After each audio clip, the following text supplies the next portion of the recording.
And we should be live now, hopefully, if my internet hasn't bugged out, as it usually does.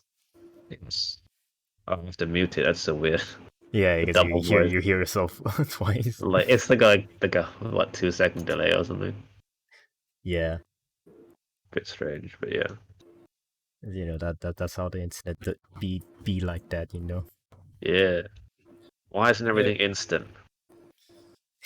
I remember a YouTuber saying like we're not in the future yet until we get lagless internet. Yes, because that's a possible thing. Therefore, we're not in the future. What is the speed of light anyway? It's just a number. Why don't we just make that number bigger? Make it infinity. Then we got lagless internet. Yep. Okay. I think the stream is going fine. Wait. The bitrate is weird right now. It's not doing anything. Usually it does something.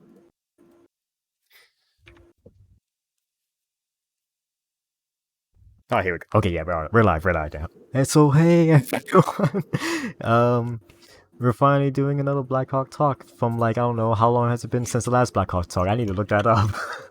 When was the last time we did the Black Hawk talk? I want to say was it January or earlier than that?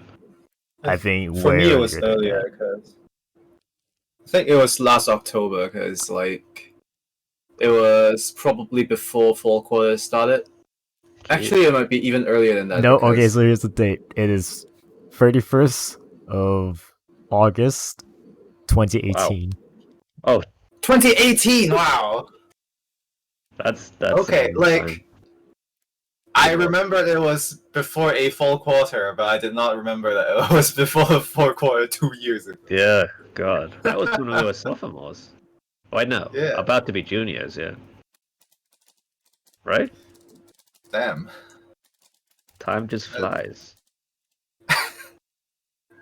It sure does.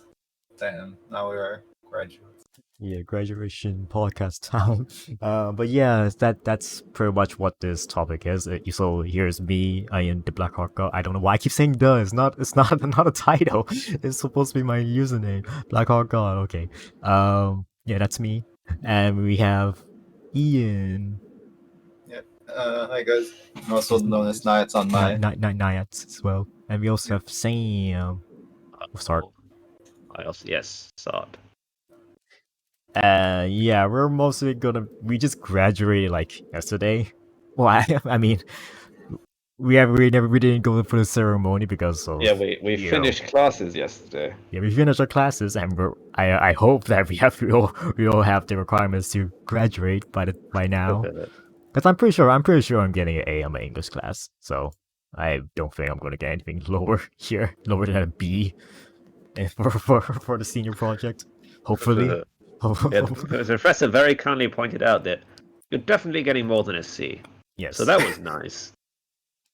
Yes.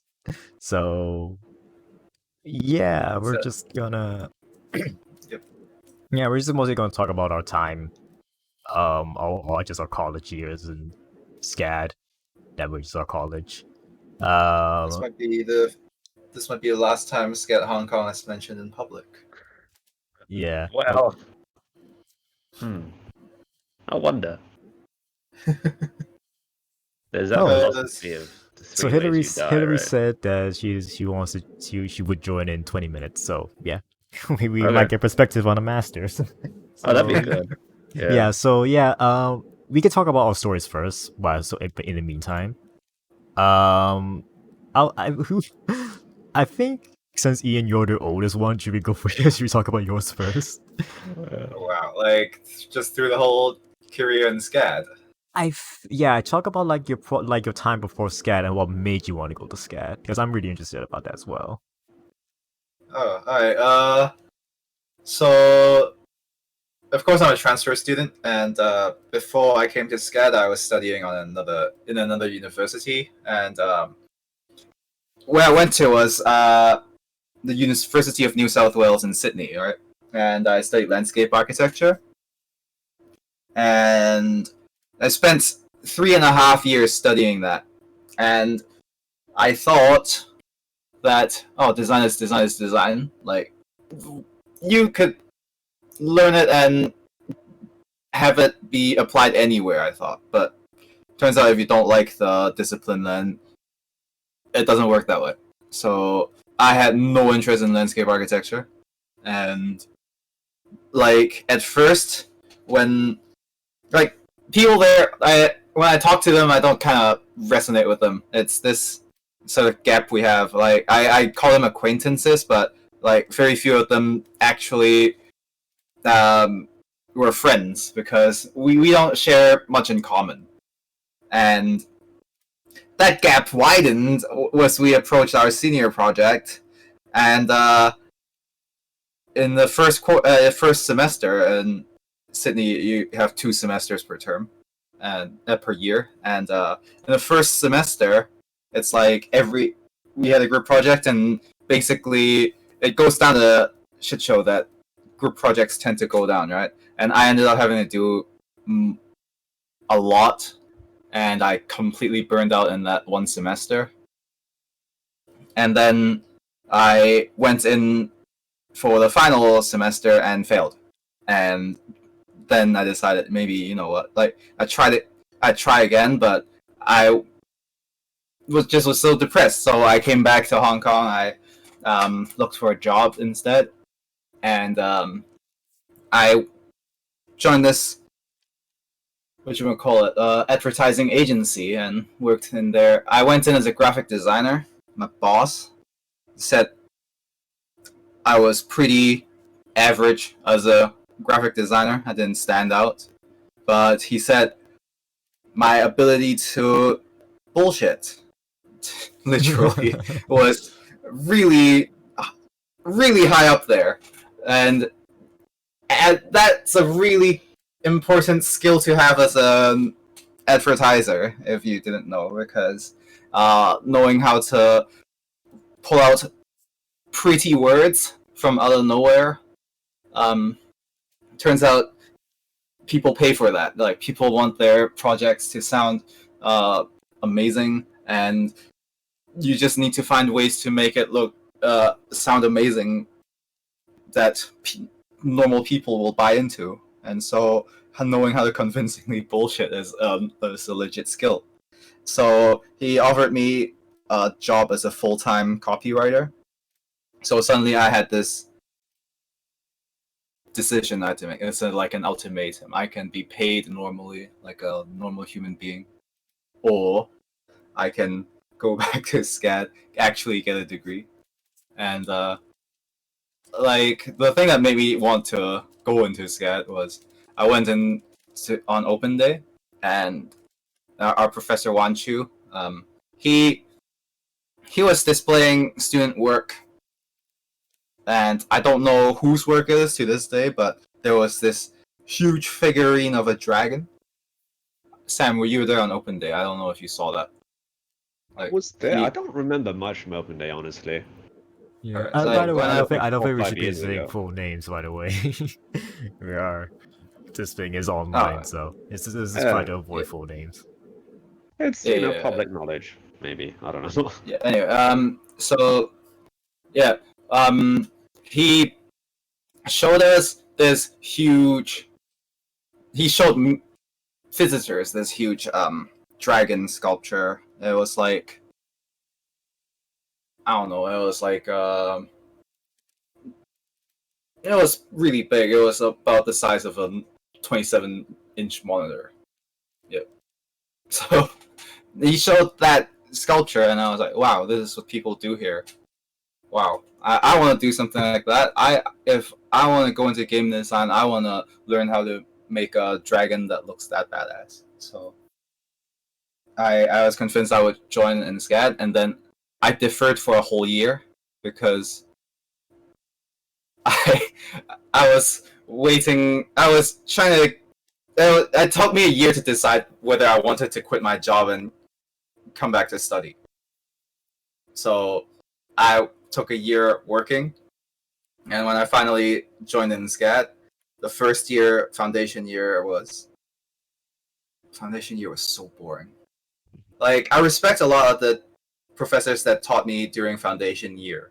But again, it's that thing about finding not when you're not passionate about the subject, then everything yeah. becomes boring. Yeah. And so foundation year was really hellish for me.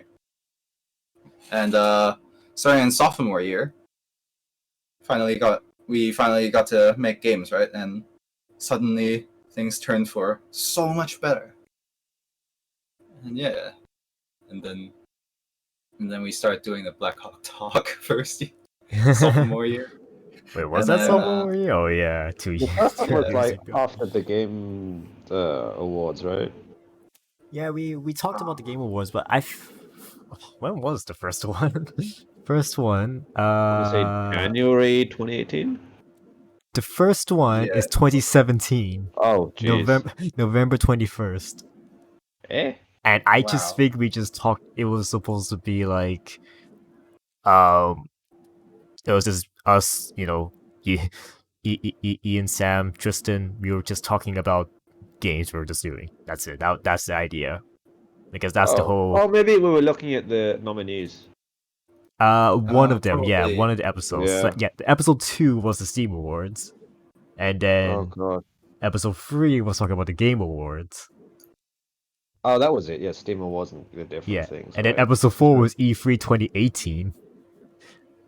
Oh, Episode 5 was Summer Sale at 2018, and then the last Blackout Talk was August 31st, 2018. So yeah, 2018 was like the only year where we actually did the Blackout Talk. I mean, wow. other than the 2017 one, but that was the first episode. Actually, the first 3 were 2017, and the other 3 were 2018. But yeah, as I felt like now that we're done, I feel like it's probably the best time to do a Blackout Talk. So Well, we still yeah. remember what it was like. Yeah. yeah, so and now we're just talking about our experience in time, Yeah. So, Sane, do you want to go next? Yeah, sure. I actually had very similar path as Ian in that I'm also a transfer. Oh, well, was also a transfer student. Originally, was doing nothing related to design or art at all. I was doing physics, of all things, in the UK, and like when I applied from high school, which was also in the UK, I was like, hell yeah, physics is my jam. I love doing all the labs and stuff. It's so cool. You get to like maybe blow things up and play with liquid nitrogen. It's awesome. And then I went in, and so the first alarm bells were when we covered all of the stuff that I did in further maths at A level, which is like a year-long course, Yeah. in the first term. I was like, oh, university, you learn a lot. You're expected to learn a lot really fast. But then I did fine because I'd already learned it. And it was like, oh, this is still fine. And then second and third term came round, and I started to be like, dang, this kind of sucks. Where's all the Science cool blowing sucks. stuff up? I mean, we had labs, but there were a lot of like messing around with the springs and like laser reflections and stuff. And so yeah, so the first year was fine. I did okay, and then like second year onwards, I started to just be like, started just to check out because we started doing like thermodynamics and like gas entropy, all of that stuff, which is like really theoretic and you can't really do labs for. And so at that point, I started just like not be as passionate, to the point that like towards the end of my second year, my professors were like, at this rate, you are going to fail. So I took a year out for like medical purposes, i.e., depression, and then came back and was like, yeah, I'm going to study over the term, find my mojo. It didn't happen. Oh no. So yeah, did my second year exams. Didn't do great. I think I barely passed. And then they were like, "Yeah, we wanted you to do better your exams, so we're just gonna ask you to take another year out. And then during a year out, you need to do all the work that you do all of the assignments and stuff for the work that you did." And at that point, I was sitting at home doing all these problems about thermodynamics and I can't remember what else, honestly. It's like I have a mental block right now. I can't think of what they are. I just remember thermodynamics. Repress the memory. Yeah, like I just don't want to think about it. It's so bad. No, it was bad, and I was just like I don't want to do this anymore. So I quit, and then was like, okay, well, it's now April. Now what? And then I was like, oh well, tell you what I've been doing all my life is games. Games is probably the one solid. May have also been partially what engineered my downfall, but hey. And you're so still an yeah. engineer. Yeah, Or right. Because programming. the one saving grace about our labs was that we had to do coding too, and I found that a lot of fun because it was pretty hands-on. You can write whatever. And so I looked around and saw, oh, SCAD it does a game design degree, and they have a campus in Hong Kong. That's so perfect. And then I applied, and then without any portfolio, I was just like, yeah, I've never done art. What is art? I don't know what art is, but I was it's not my first time being in university, so I can guide other students as to what university life is like. Maybe Oh god. there was so much BS, but then they accepted me because SCAD Hong Kong accepts anyone apparently.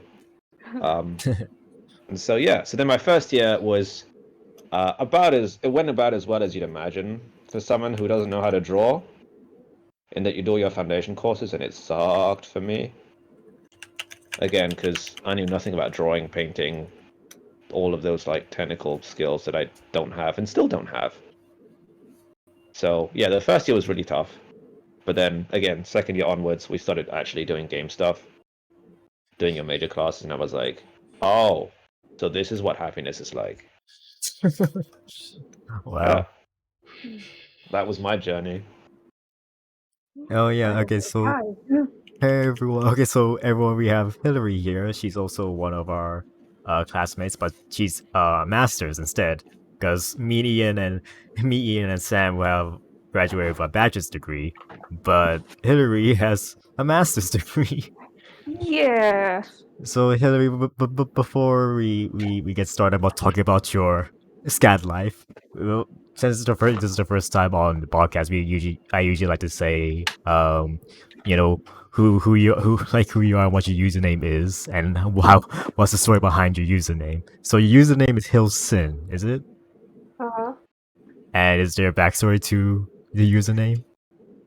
It's not really a very crazy meaning behind it. It's basically one time I was I randomly want to randomly generate a name for one of the game, and then I just randomly click the generate for me, and then I saw this pop up. I was like, oh, HIL, because my name is Hilary, so I said, oh, they got the HIL, but what about SYN? But I just think this name is cool, so I decide to use it for whenever I create a game account in different games. I mostly just use Hilsin, this name.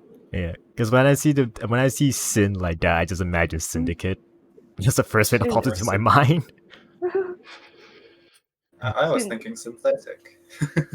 yeah. I actually think synthetic too.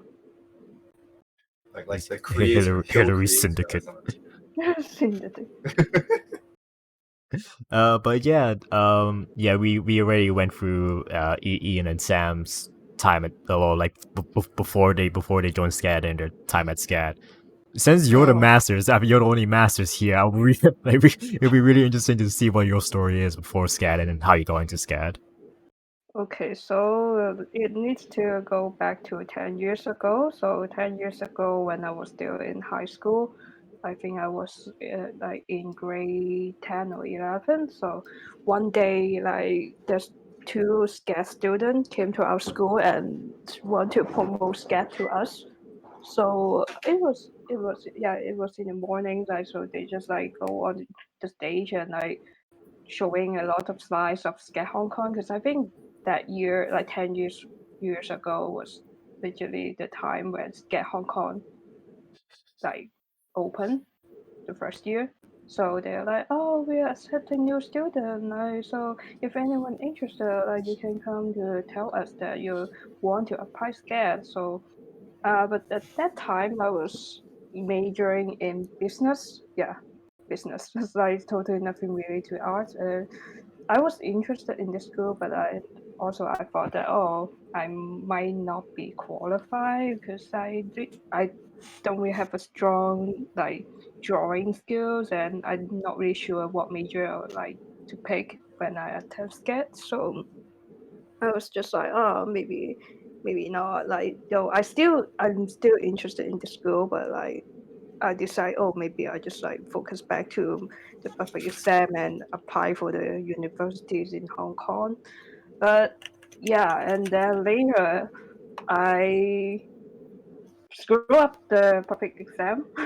So I realized that like my grades is not good enough to attend any university in Hong Kong. So that's the time when my parents told me, oh, maybe just go somewhere else and start new school life. So they told me maybe I should try to look for community college in the United States. That's why I went there, and I first attended the community college, like in a city somewhere nearby San Francisco, and that time I picked my major, like focusing on graphic design, because I really think I should like learn something that I'm really passionate for, and I realized that business economy is not really the thing I enjoy most, and also I pretty suck at like the physics, chemistry, that aspect. So that's why I picked graphic design, and that I start to learn the basic drawing, painting skill from the community college. So 2 years later, I was lucky, and also I just work hard, and I got a pretty good GPA. So I just used the grade from the community college and transfer to a university there, like University of California, San Diego, and finished my last two undergrad years there, majoring in visual art this time. So in University of San Diego, like I just call UCSD. So there's two like discipline in visual art department, like you can pick either studio or more the digital side. But I was thinking about applying the digital side because I heard that there's something more related to like game design aspect. But then I also heard about some people talking about, oh, it's not really actually about teaching you game design. It's more about like teaching you the basic of programming, coding, those things. So but so I kind of decide, oh, maybe I just go to the studio side, which is more focusing on traditional painting drawing. Is I feel like I'm not going to be able to learn coding that quick. Like since I'm attending this college, like year 3, like I might at least have some basic knowledge of coding at that point. So that's why I picked the studio side, and then I didn't drawing painting in another 2 years. So after I complete my whole like undergrad years in the United States and got my diploma, and yeah, at that time I start to like realize that, oh, like I got a I got a background in painting and drawing, but I don't really know what I can do with this degree. Like I can only think of, oh, maybe I just like apply some school like teaching kids, but I'm not really good at teaching people. And also I was thinking, oh, maybe I can apply for some like gallery assistant, like just focusing on like managing the gallery. But this is also not the thing that I love most. So at the end, I spent like half a year to think of what I want to do, and then at the end I realized, oh, I actually enjoy game design the most. That's why I that time I think I suddenly think of SCAD again, and I tried to go online and look for SCAD, and I was surprised they actually offer like the major like ITGM, like which is perfect, and they also offer the master degree. As I thought, like I already finished a 4 year undergrad, like there's no point for me to take another 4 year to just for studying ITGM. So I tried to apply for the master degree. Like I was kind of like 50% sure would they accept me because I not really have a solid like game design background. I did join a game dev club back in UCSD, but I was just like doing the artist part, like drawing the art assets for the programmers to put them in the game. Like I barely touch Unity or any of that programming side. And that time when I submit the portfolio, I literally only have one game design game design project that I can show. But yeah, at the end, I was surprised they actually accept me. So that's why I'm at SCAD now and finished my 2 years life in SCAD studying ITGM. Yeah, Again, because like, that's that. oh, sorry. Yeah, what did you want to say, Ian? We all think was like, oh god, we actually got accepted, and then we kind of think back now, and it's like maybe they were accepting everyone, weren't they? Yeah, that's my question. Also, I was like, really? Like, I only have one one thing to show, like that is related to game, and other stuff is just like some digital painting, those kind of things. That why would you accept me? Like, it's master degree, not undergrad. Yeah, Yeah. so did you think the master's degree was worth doing? Um. I'll say yes, but like I can't really sure about that because I think what they are doing in Hong Kong campus is different from the one in Savannah because Hong Kong due to the size of the campus and ITGM is not really a big department. Like you saw like some of the class like master is like combining class with the undergrad.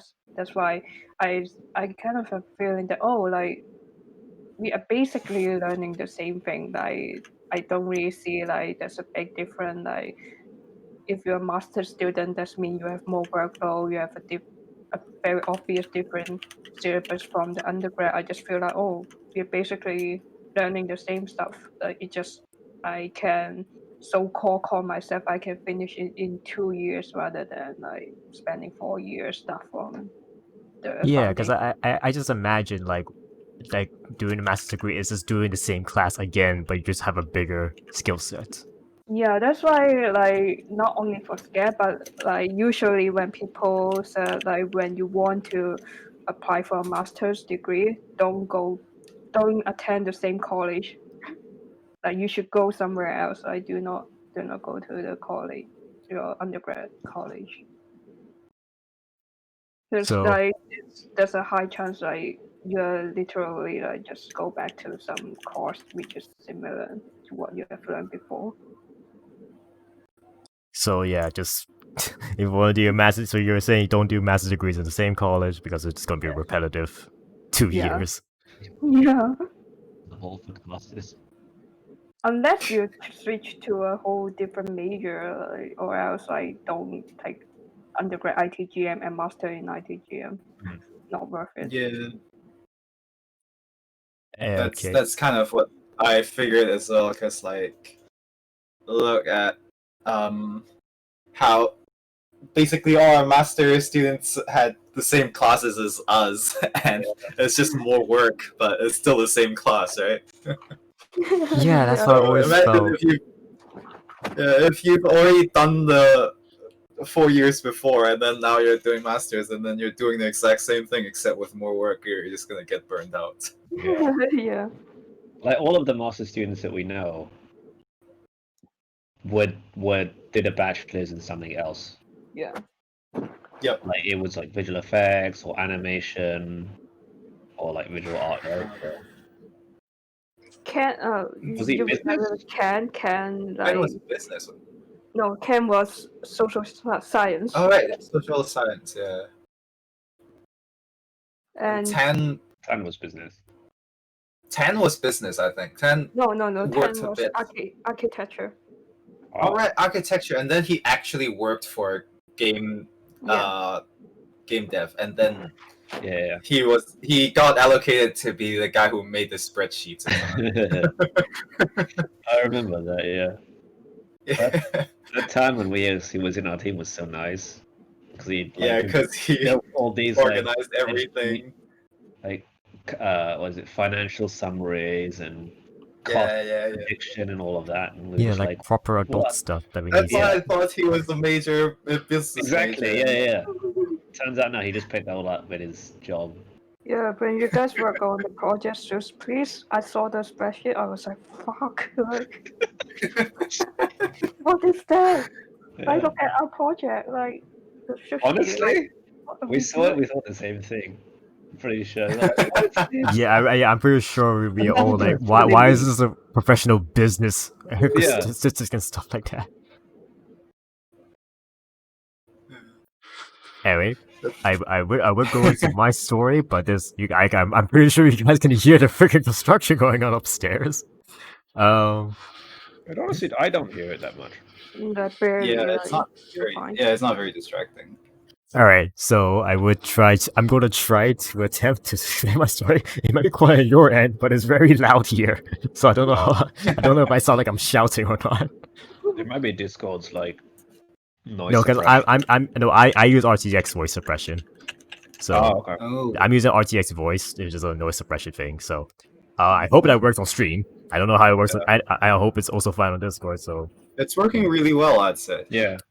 okay, so okay, so I guess I can start with my high school times because SCAD was like the first and only college I ever thought of like when thinking about going to college.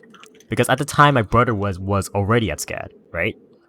And I wanted to be a game developer. I knew that I always wanted to be a game developer from the start, right? So when it came to looking for colleges at the time, because you know back in high school, like at your final year, you're all like everyone was college searching, university searching, and all that stuff.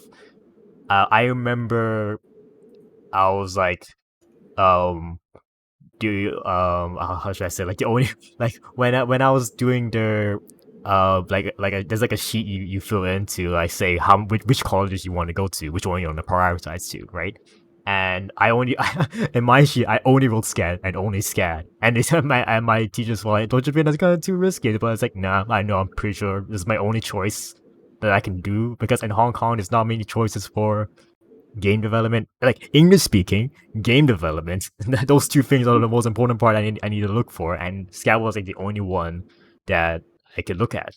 So I only did that, and I eventually got in really easy. I wonder why. But yeah, my first year, my foundation year, my freshman year, my first term did not go so well because, again, like I don't know why they didn't let you choose what you wanted to do the first term. But yeah, I failed my design 100 class because it was in the morning. I think the professor got fired after that term. I don't remember, but yeah, I didn't do well in that class, so I had to retake it. That's the reason why I took 5 years of 5 years of SCAD instead of 4 because of that one class. So yeah, not a good start, but eventually when I got to the sophomore year, when I started doing my ICGM stuff, my grades went better. I can certainly say like because before I was getting C's in art history and stuff like that. It was always those art history classes that messed up my GPA. And I lost scholarship at the moment, but I eventually built it back up. I'm actually doing well in class, doing well in the classes I wanted to do. So I I managed to recover my GPA and get a scholarship again. Because my brother, he lost his scholarship. I never gave it back. Never got it back. So I felt like I was like, yeah, I feel better. I don't know. Wait, I don't know if I feel better or I just feel more disappointed in him, even though he's supposed to be the older brother. But yeah, okay, because he always had like horror stories when he talked about his time in animation, because he's an animation major, and he did graduate, but he always just had like so many horror stories about his time there. But my time personally, I think it was fine. I enjoyed it. Like I sometimes I feel like if I didn't fail that class, I would have met you guys. That's the thing. I don't think I would have probably met you guys first, because I would have been in Jeremy's graduation class. Awesome too. Yeah. So yeah, like I don't know what it would be like if I didn't get to work with you guys. Work personally. So I feel like that was like a like a hidden blessing in disguise. So maybe, I don't know. I like to think it is, just so I can feel better about my unfortunate circumstances. But yeah, because like I think I'm the only one here who like straight from high school I went to SCAD immediately, and that's my life. Mhm. Like, All of us took much more circuitous. Yeah, because like, how could you be the odd one out? It's like you Yeah, took the right. normal path, but you're the odd one out here. I mean, Going like, straight from high school to the college of where they get a degree. That's crazy. You can't just take the normal path. For a game designer, it's supposed to be weird. I mean, I can understand why I would have been different from everyone else, because I don't think our college is the first thing that people would go to, like, realistically, for like a secure, future. That's the reason why I think, the reason why you guys go into business or you go into science or whatever, because you wanted to, like, well, I don't know how your parents raised you or stuff like that, but like, you're always influenced by the white collar jobs, That's Yeah. pretty much. Yeah. So But they're always and- like, yeah, if you do physics, you can do anything afterwards. yeah, exactly. Yeah. So like, because you wanted to have like a proper degree and have a secure job, and our college. But are you saying that art college last doesn't week, give you you a know? proper degree? Yeah. My whole family, they're all like working for government. That's why when I was in high school, they always like, oh, like, yeah, as you said, like prepare for like applying the government job. But I was like, nah, that's not really what I want. But Why you not 'cause- doctor yet? yeah, but like everyone, like include my sister, like they're working for government at this point. So yeah, that's why I feel Maybe I'm quite you go up, special you to can them. be Like, a oh, why lawyer. I choose the art, like become an artist. Like, that's actually true for a lot of my cousins. Like, a lot of my cousins are lawyers, or are lawyers, doctors, dentists, and here I am, like, art student. Like, sometimes it makes me feel like, oh, dang it, like I'm not the social elite like my cousins are. So But that's fine. Like, part like of working high for the school, entertainment industry is or- fine. Yeah. No, like same here. There was a lot of expectation to like do a proper quote unquote degree. Right? Like, I thought about doing a game design degree, but then I was like, how am I going to explain this to my parents? no, like, before I went into the University of New South Wales, when I was talking to my parents what I want to do, I was like, Mom, Dad, I want to grow up to be a game designer. And they talked me out of it. And look where I am. Like, my gut instinct was correct. Yeah. I think I always wanted to be a game designer. I just wanted to take the path of like least resistance in Like- terms of parents. So yeah, if I do a degree in physics, then I can transition to become a game designer. Exactly, right? Like, I picked up landscape architecture thinking, oh, you know what? Environment design for games is very important. Like, I was always interested in the environment for games. So if I take a landscape architecture degree, then I'll be able to be an environment artist. Yeah. No, it didn't work that way. Turns out Like, you if you picked too. yeah, like something that they don't tell you when you first enroll into any architectural classes is the engineering that goes into it. And you think like landscape architecture, oh, that's like gardening and stuff, right? Like you're basically making parks and gardens. Yeah, that's until suddenly someone says, oh, if you wanna put a gondola there, like you need to take into account the structural and like how's the gondola gonna interact with the landscape? And then you're like, it's not part of my job. It's the civil engineer's job. Why are you asking me? No, you need to consider that. And then suddenly you're like not doing what you think you like anymore. Suddenly yeah, that's part of the reason why my group fell out in the senior year. Like everyone wanted to solve so many problems, but no one wanted. Everyone had their ideas, but no one wanted to solve the problems. Yeah, I see what you mean. Everyone was like butting heads to each other, trying to solve one thing. I feel like that's the case of a lot of like I don't know, like engineering or scientific purposes. I'm pretty sure a lot of scientists always argue with each other, or a lot of theorists. I mean- Theory people. I don't know. People who come up with theories. No, it's fine to argue, right? It's fine to argue and arrive at a conclusion and use that conclusion to produce something. It's not fine to just argue.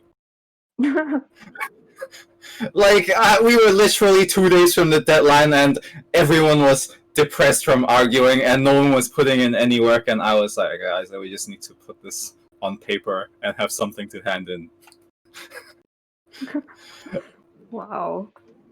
So, where were you attending your previous college? Yeah, that was in Sydney. Like, Sydney. Oh. like it doesn't help that Sydney is such a big area of nothingness. Like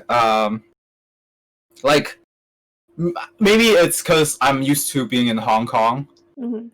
and when I moved away from Hong Kong for my high school, I always had access to a car. Like my parents had a chauffeur, and I would be drove around when I needed to go to places. Mm-hmm.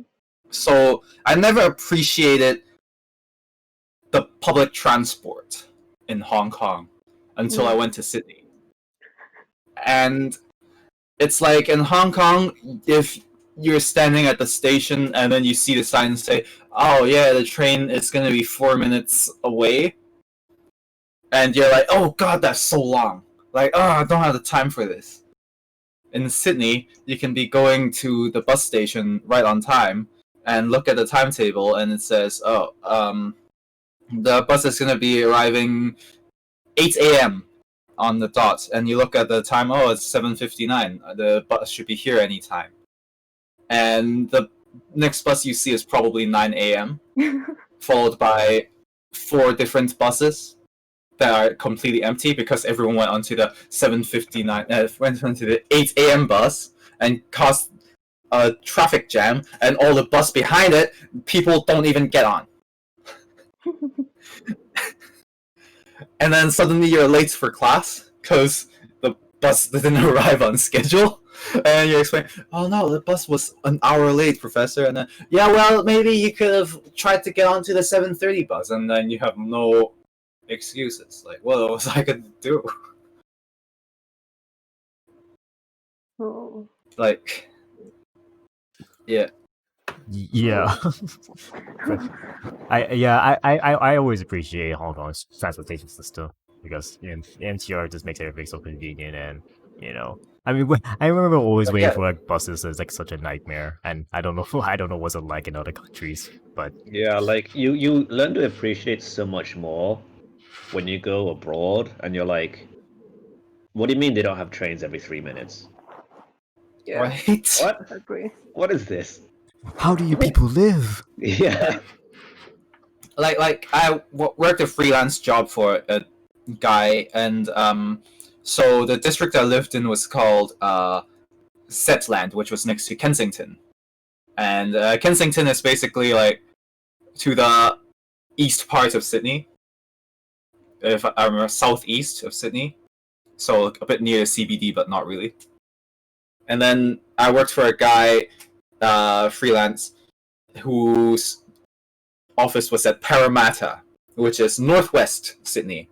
So every day I had to take a bus to the train station to ride a train, and the train takes 40 minutes to get to Parramatta, and my job starts at 8 a.m. And I don't know if the buses arrive on time, so I had to leave the house at 6:30 every day. I mean, I only worked for him for 3 weeks because that's all it took for me to finish my freelance job. But still, that was it was quite a doozy. Let's say that. Well, To I quote- very to quote quickly learned Duncan that Campbell. the only reliable way of transport was your 2 feet. Oh yes. Yep. Yeah. Yeah, that's why I walk to a lot of places, even though you're like, oh, when I buy games at 188, I walk back home, even though I live at Tin House. That's a 20-minute walk. Yeah, 20 minutes is nothing. Yes. I have waited for buses for 1 hour and 30 minutes. I have waited for. Yeah, but back in my old university, I lived like a 45-minute to 50-minute walk from like the exam hall, which is really weird because all your classes were like 10 minutes away from your dorm. But then the exam hall inexplicably is like way further. And I was like, how do I get there? People said, oh, you can walk or you can take the bus. Walk it is. Yep. Yeah. Right. And you had to do it in like I had to do it in like full regalia. So I had the stupid like coat, the cloak thing. Oh. It was in summer. It's not great. You had a You had to wear a thing. suit. You had to wear a suit and a gown for your exam. Like, why? Whoa, really? Yeah. This is And here we are in scale. What is an exam? Lol. Yeah, Yeah. what is an exam? Yeah, because like the thing is, ever since we went online for my English course, the exam was not really an exam, but it was more like a questionnaire, and like more like just a list of questions that you had to answer it in like a couple of sentences and have some quotes. That's it. Yeah. No, like my younger brother is currently e-learning because he's in an American school, and their exams are like you have to download this special browser which will disable all communication on your computer. So it like closes Skype, Discord, or everything. And it's like, yeah, it has the webcam on the whole time, so they can monitor if you like look away, and you have to like show a before the exam starts, you have to like wave the webcam around your whole room so you don't know you're cheating. It's crazy. Wow. And I'm sitting here like, I just got to do a presentation on my coursework. Yeah, I know, So, right? I just find it so funny. It's Like, a huge difference. yeah, like I always talk to my friends, like, oh, yeah, they gotta like study up for the exams and stuff. It's like I have to get ready for a presentation and talk about my stuff.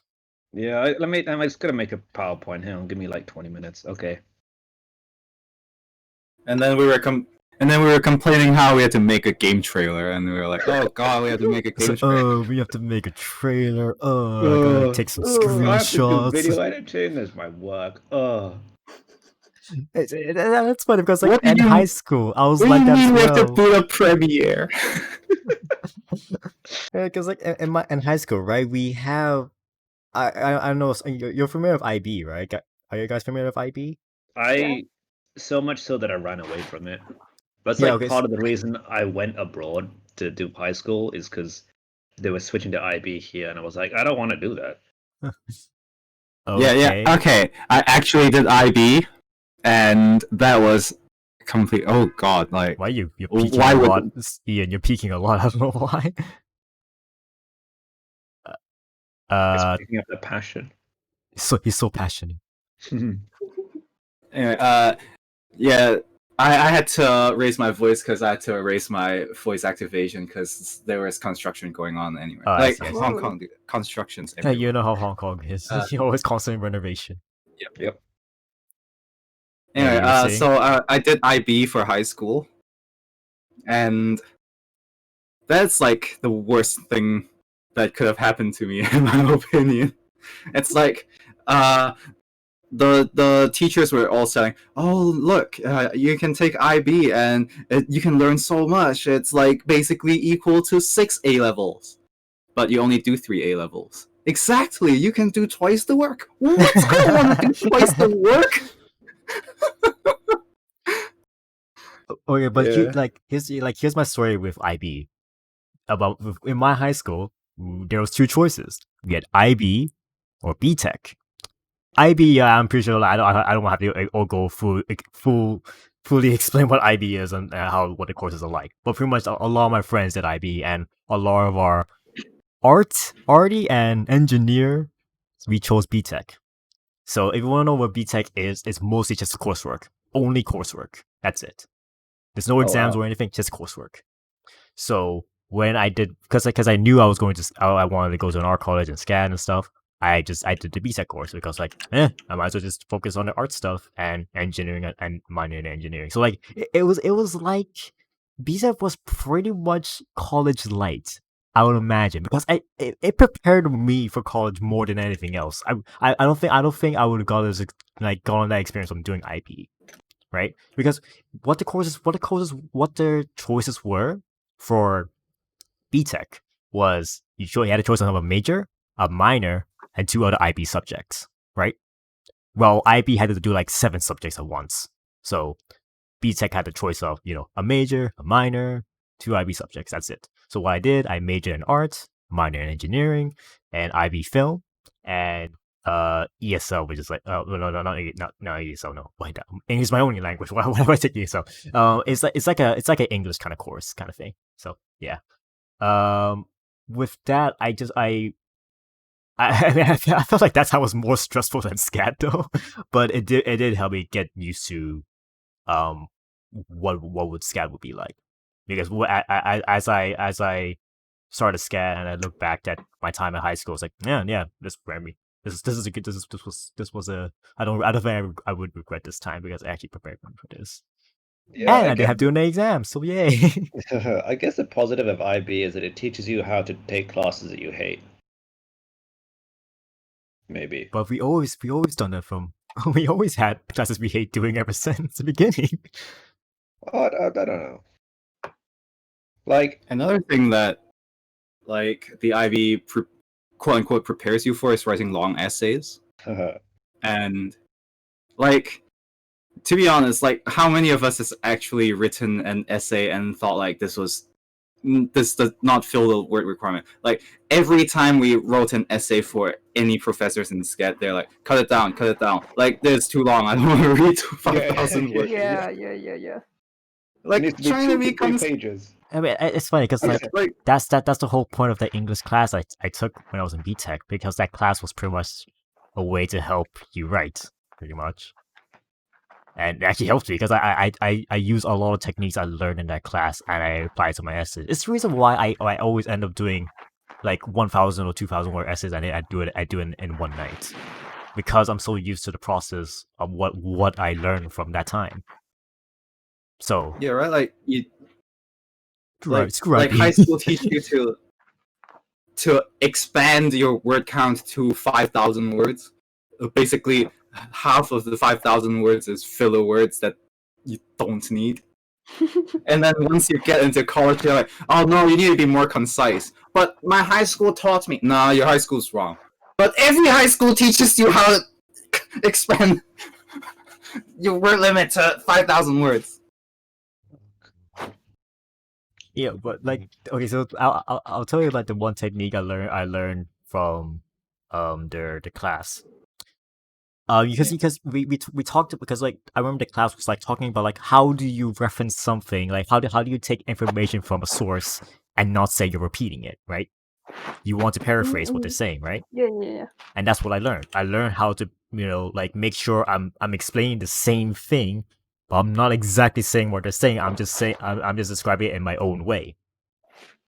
So that's what I learned. Just try and that's the reason why I'm able to see a lot of things in the essays, because I'm just repeating what they're saying in a different way. That's all I'm doing. Oh, funny thing is, there's actually a website that'll do that for you. So you can copy and paste something from an article and it'll That's rewrite sketchy. it. What the hell?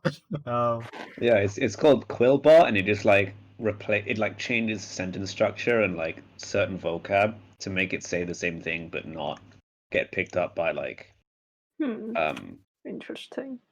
citation search yeah. thingies. I But still no. I still won't do that, but No, I do everything myself. But for the people who don't have that capability, that's kind of like a band-aid. But no, talking about IB and long essays. So I said earlier that I ran away from IB. I went to the UK to high school, and I thought I'd gotten away with it if it weren't for those meddling exam boards. And so IB followed me to England. And so I was fortunate enough that I was the last year that was still doing A levels. And then the year below was like, we're also going to end up doing IB. And I was like, oh, good, I got away with it. Almost, but not quite. IB still had to ruin my summer. Because they were like, oh, yeah, so over the summer, we're going to make you write an extended essay. Why? Because the IB kids are doing it. But we're not doing IB. Doesn't matter. Here you go. Write this 3,000 word essay over summer. Really? Yeah, so I basically ended up not doing anything over summer and writing it all like 2 days before the deadline. So it sucked. Yeah, like the only thing a 3,000 word limit is gonna do is to discourage people from writing. Like when I was writing my extended essay, our teacher was like, "Hey, you'll need to come back to me every 2 weeks to show me the updated draft." I showed him one draft, and I never edited it. I didn't get any of the extra points for IB because I got a barely passing score for my extended essay, and whatchamacallit, like there's so much extra stuff to do in IB. Yeah, I basically did the bare minimum. I'm actually looking at my extended essay. Well, not even an extended essay. It's just here's some extra work because we want you to suffer. And I'm looking at my citation and I'm like, I've cited Wikipedia. Like, okay, it shows how much I cared. So then again, given the circumstances, high school, like whatever high school essays are. I mean, I would say like, well, yeah, we keep talking over each other. Sorry. You go ahead. Oh yeah, I was just talking about like because the one IB subject I wanted to do was film, because like if it were for gaming, I would have pursued a film career, right? And I was happy that I was able to only like have to do only 2 IB subjects, and I get to do the one IB subject I want to do, which is this film. And yeah, it wasn't really much of an exam. It was more like the exam was, we had to give us some sort of like verbal essay, like a short verbal essay in front of the camera, and we had to like give an analysis over a scene, right? And we had to like talk about like, oh, what how does the director use the scene, and what message does it convey? You know, how does this shot use, and all that stuff. Like, what is the symbolism and all that stuff. And yeah, I enjoyed it. I obviously the other course we got to do is actually film a film, and I do not have it. I don't have it public anymore on my YouTube, because I think my friends don't really want their public image out there anymore, so I kind of just leave it unlisted now. So but sometimes when I do check over the history of my channel, I just tend to, it's like, wow, those were some years. What about you, Hilary? Like, wait, what was your high school life? Were you always like in a local school kind of school? I guess I'm the only one who actually attend like a very normal, typical high school in Hong Kong, right? Like not like in like international high school. It's just like a very very local high school. And so yeah, first thing I want to say is interesting. Like for Chinese and English subject, we never taught about anything related to like how to properly cite a thing from from the from the like essay whatever like I never learned that until I went to the community college in the stage. That time was the first time I learned, oh, you need to properly cite something. I was like, what is that? I never learned that. I also never learned like how to write like an argument paper, those kind of things. So yeah, I would say Hong Kong education somehow like if you're not like in a famous traditional like high school, like you just like, oh, you learn English, like everyone do learn English like in most of the school, like since they were in elementary school or high school, but we just learn like the very basic English skills, like, oh, you know how to read, you know how to like speak for a little bit, but like you don't really know the actual skill, like how you can properly apply to your daily life.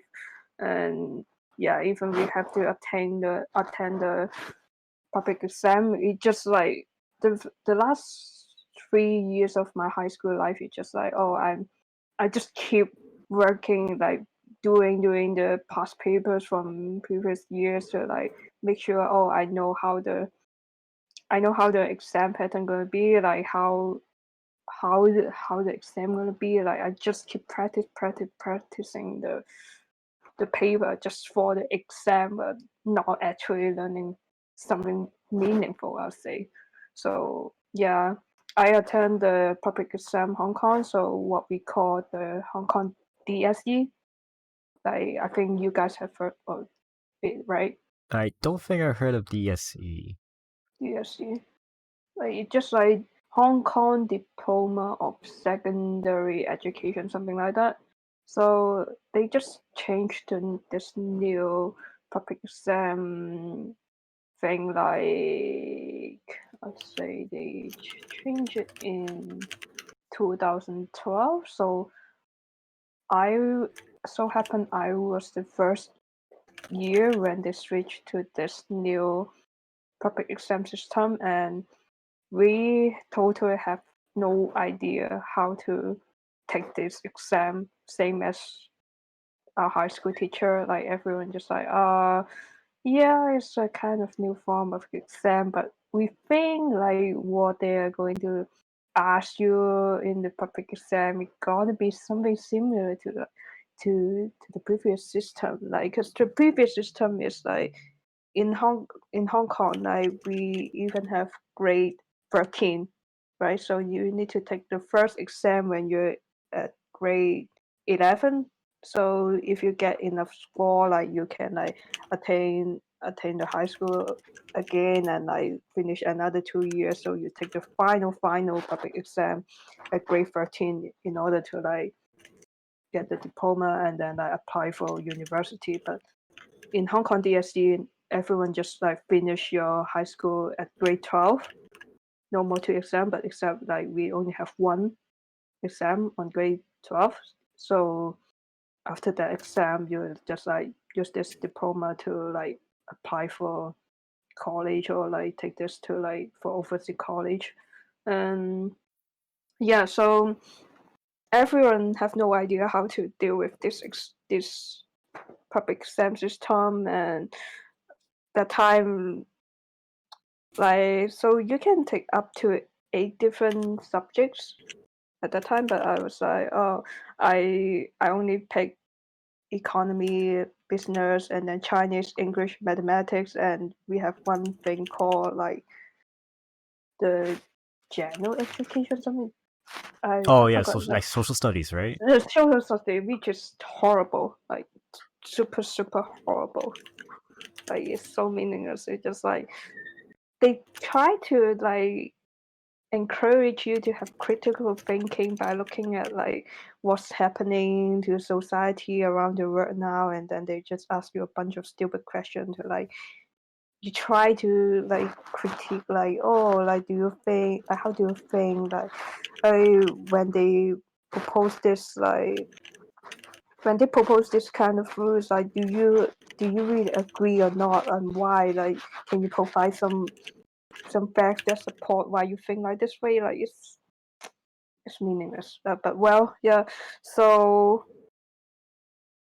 for me, like I wasn't doing really great back in my high school life. I can tell you guys that I failed almost every single subject back in my high school except English. But when I attend the public exam, like I barely passed all those 6 subjects except for Chinese. I failed Chinese. And to the Hong Kong education system, like when you apply for the even for the community college in Hong Kong, when you fail Chinese, they they won't even consider you. Like even when you like pass the other subjects, if you fail Chinese, no, they won't accept you. So that's why I literally like fuck up everything. Like there's literally no community college, no university accept me in Hong Kong. I Which see. is yeah, which is so bad. Like that you like when I got my result, I was like, fuck, like why how did I fail Chinese? So Chinese we have 4 parts like reading, speaking, like writing, something like that. And writing part, I have no idea why they even give me a grade for disqualify. Not even an F, but disqualify. Wait, Wow. Unclassified. disqualified? Yeah, disqualify, unclassified. I was like, what the fuck is this? Like not even an F. Like my teacher even said, well, if you at least write something, you should get an F. It won't be like disqualified. Like I try to like appeal like, oh, like why do you guys give me this grade? But like after the second review, they also said, oh, this is a disqualified and classified, but they never tell me why. So that's why I failed Chinese. Wait, how old were you when you were in year 12? 18, 18 years old. Yeah, because out yeah, like in ESF schools, like out You're a and young we have 13 years, right? Oh, Like primary was year 1 to 6, secondary was year 7 to 13. And Yeah, I yeah, was yeah. 17 in year 13. really? Yeah. Really? You're pretty young then. Well, 17, 18 generally, I think. Yeah, Yeah, 17. that's usually how it goes. But yeah, Yeah. like I Yeah, I would say I was I started scamming when I was 17. 17.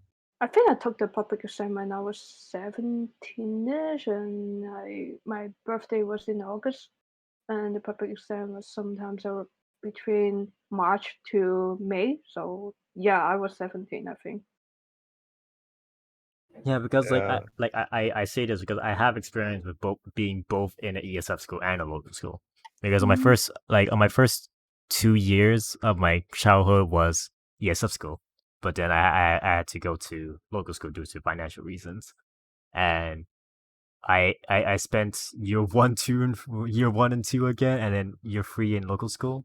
That was a nightmare. But again, I think I was in a similar story of you, Hilary, that I failed Chinese all the time, and but I like aced aced English all the time. But I was also really good at math as well. But yeah, it was really not like it still was a really good time. Sure, I had a lot of friends there because I was like a special case. Everyone want to be friends with me for some reason. Um, yeah, that's my experience with the local school. So I don't know how I feel about it. I get mixed feelings about it. Yeah, I remember. I turned 18 right before my A levels, like 3 days before my first exam. Oh, you did take the A level? Well, technically, it was called pre-U, Uh-huh. which is kind of like the A levels, but less about memorization and more about understanding. Was that was the goal anyway? And the grading system is different. So instead of getting A, B, C, D, Mm-hmm. it was kind of like the music grading system, except that was broken down further. So you had your distinction, which was a band, merit, which is a band, and then pass is the band. Yeah, we had that for BTech. Yeah, within which each one of those bands you can get a 1, 2, or 3. So 1 being the highest. So the highest grade you get is a D1, which looks weird on paper when you get it. Yeah, I know. I had to explain to my I got a dad. D in I had to math. explain to my dad about what the D meant Yeah. in my class. Yeah. No. I've always been really super good at exams. So Now I'm always bad at exams. I don't know if I'm good at exams or just good at memorizing stuff in general, but I never struggled with schoolwork until university. Then I was like, oh my god, I have no idea how to study. Yeah, Time I was flies. always bad academically. Yeah. But that That's the helps reason you. why I You want to do learn how art to make stuff. up for it with actual work. Yeah. I didn't have that. And so when I actually found stuff that I didn't understand, I was like, how to learn good? I don't know. How to learn good. Yeah, how do I learn things? I don't know. Anyway, do you guys want to talk about something else? Now that we talked about our childhood of school or school childhood. I guess we could talk about takeaways from our bachelors and masters. Our real ones, not the ones we abandoned partway through. Oh yeah, talk. So what? Like talk about our senior year. I don't know, just generally we could talk about our senior year first, and then afterwards overall the whole experience, if that makes sense. I mean, I don't even know what to say. I'm just like for me, I just feel fortunate, that just being with everyone, working together, Yeah, and just being we're all especially of us lucky. sitting in the same room. It felt nice, and yeah, it was fun while it lasted. That's what I'll say. Yeah, I was feeling like my dad. I think if I explain my scat experience in one sentence, it was fun while it lasted. no, I'm so grateful that we managed to graduate from Hong Kong. I know, right? Yeah, I feel right. that way as Yeah. well. That is So, context for those who don't know, it doesn't exist anymore. after this talk goes live, if you Google Scat Hong Kong, it'll say It will have been closed. Thanos. Yeah. I think it's the official closing day is June 1st, so Yeah, so by the time probably this gets uploaded, within 24 hours it'll be gone. Let me tell you one fun story. Like that's one time, that day I took a taxi back to Scat. Like I want to get something back from Scat.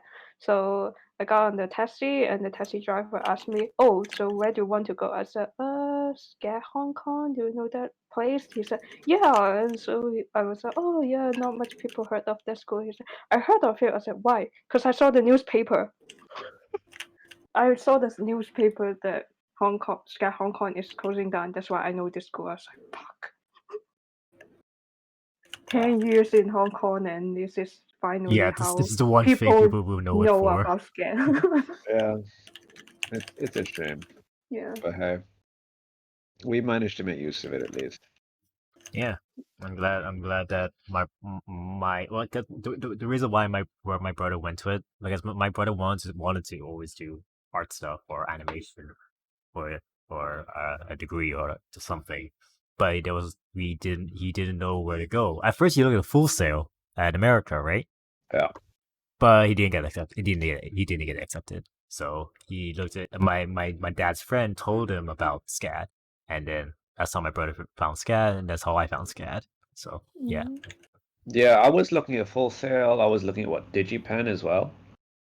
But then SCAD came up and it was in Hong Kong, and it was almost like suspiciously perfect in a way. Because they were like, oh yeah, they do game design and they're in Hong Kong, and you also live in Hong Kong. This is perfect. Mhm. It's too perfect. But no, it worked out. I mean for me it was like the only choice. Yeah. But seriously, I wonder where can you learn game dev in Hong Kong? Like in other As a universities? bachelor's, I know there is some game design stuff at PolyU, but I think that's later in the degree, in like branches. Yeah, and also I think it's very hard to get in. Yeah, it's like a offshoot of computer science, I think. Mm-hmm. Yeah, which is pretty different to straight up game design. Mm-hmm. 'Cause computer science, you have to learn like actual science, Yeah. whereas none of us actually know anything about computer, like anything technical about computers that much.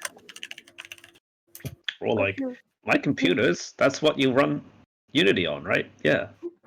Yeah, you can play game on computer. Yeah, computer for make the game good, game work. So I actually found this interesting. I spent 2 years as SCAD, but I still managed to barely touch the programming side. Oh yeah, I me too. I've barely really looked into the programs. Like I just fear of like I'm doing something wrong. I need to ask Sam first.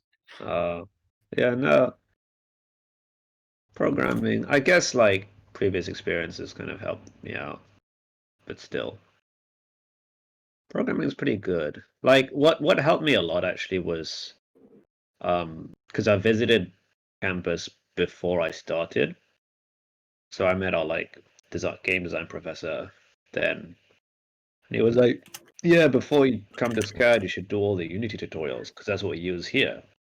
And then I did, learn so much doing them. And then I joined and was like, "Okay, your first 3 classes are design, draw, and art history." And I'm like, "Oh, okay." So none of the stuff I actually learned came in helpful until like 1 year later, Hmm. but still, it helped a lot. So Yeah. you guys never went to Savannah Atlanta campus? Nope, Oh, only Hong Nope. Kong. I never left yeah. the country the entire time. Oh, Flights are pricey, and Yeah, accommodation is pricey. yep. and I don't like talking like the immigration process and or transferring progress. It sounds Yeah, the whole such a visa thing. hassle. I don't like Yep. the legal stuff that has to go through. Yeah, and you're like so um, at the whim of the professors because if you fail a class, I'm pretty sure your visa's invalidated, Oh, isn't it?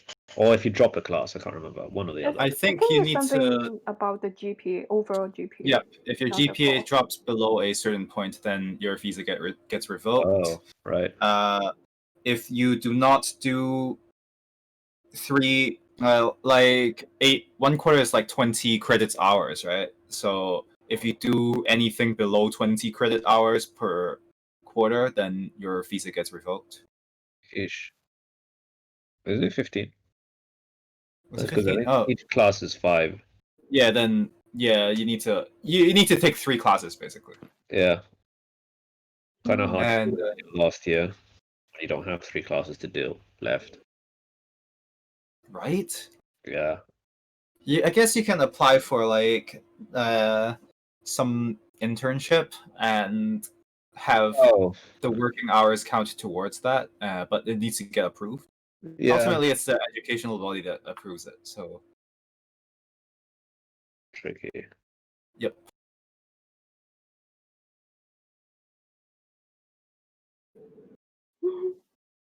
I learned a lot in SCAT, if you ask me. Like, before I came in here, I was decent at drawing.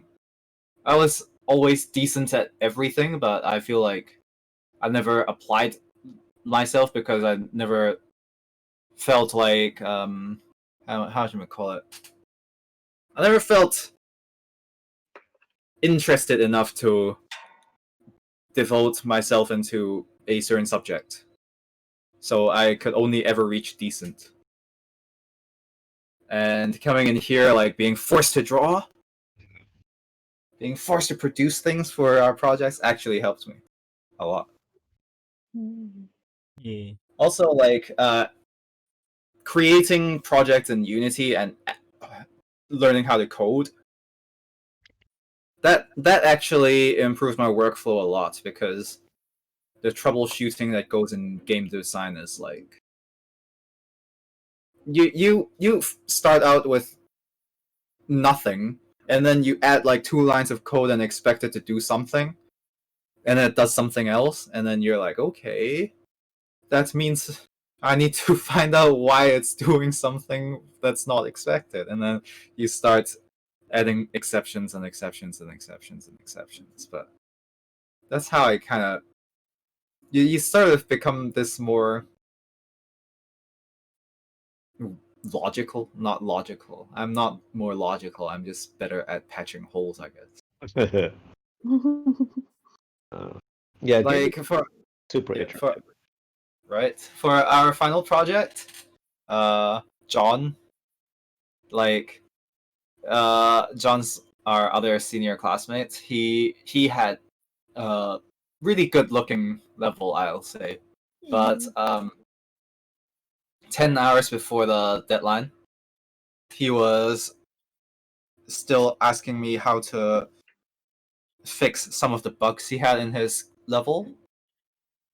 And yeah, I'm really glad that I learned how to code by myself, because when he asked me and I saw the problems, I was like, well, like, to be fair, if I didn't code myself, then I would be in the same position as he, and I wouldn't be able to find out the mistakes.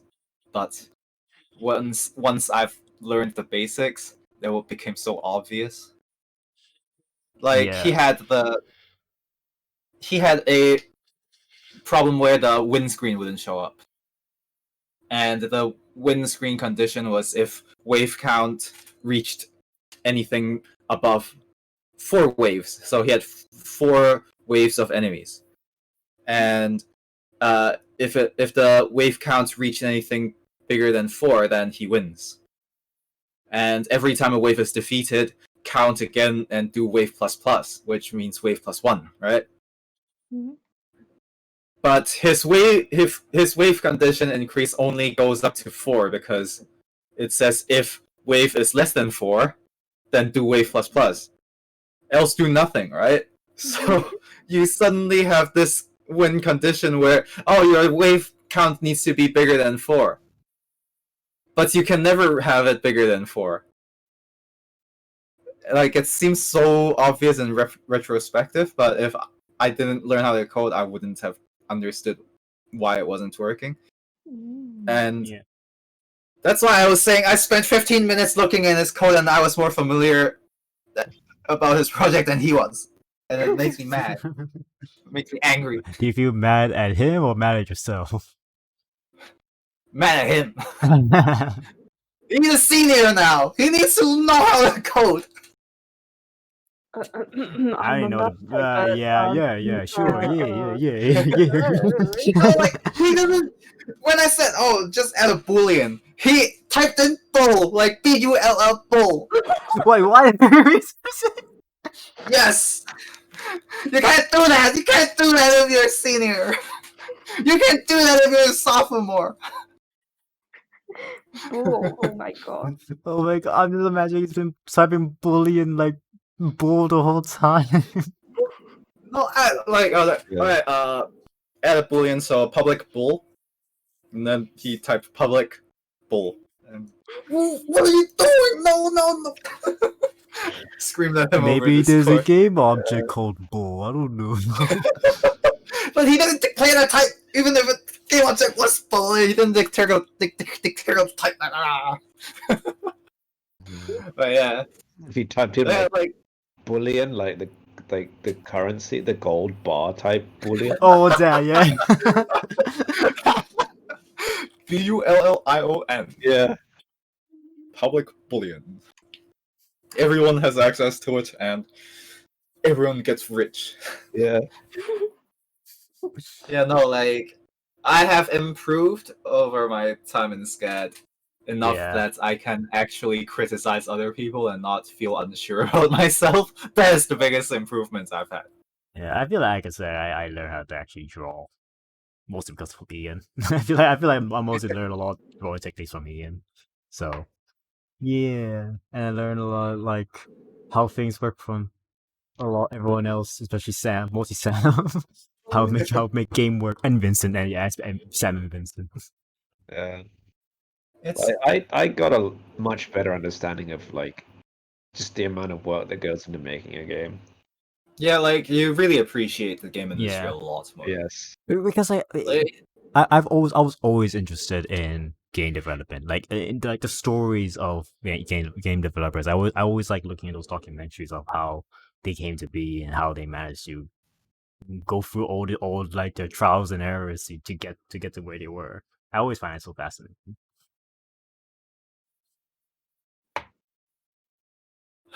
But yeah, another thing I've learned over SCAD more than I did from my previous university, I guess like back then it probably could have been me, but I wasn't really critically thinking until that idea got whipped into me by Professor Bentley. So,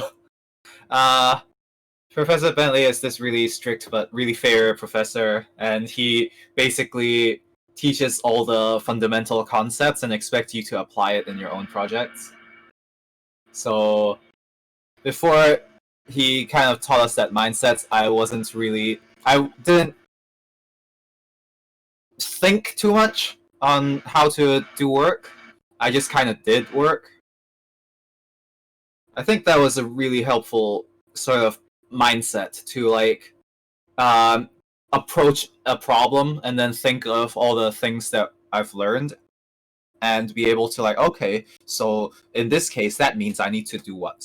And that's a thing that I never did before I really like, even if I did, it wasn't consciously the thing. So before I came into SCAD, I wasn't consciously critically thinking, I think. And that really helps a lot in helping self-critique my projects, critiquing other people's projects,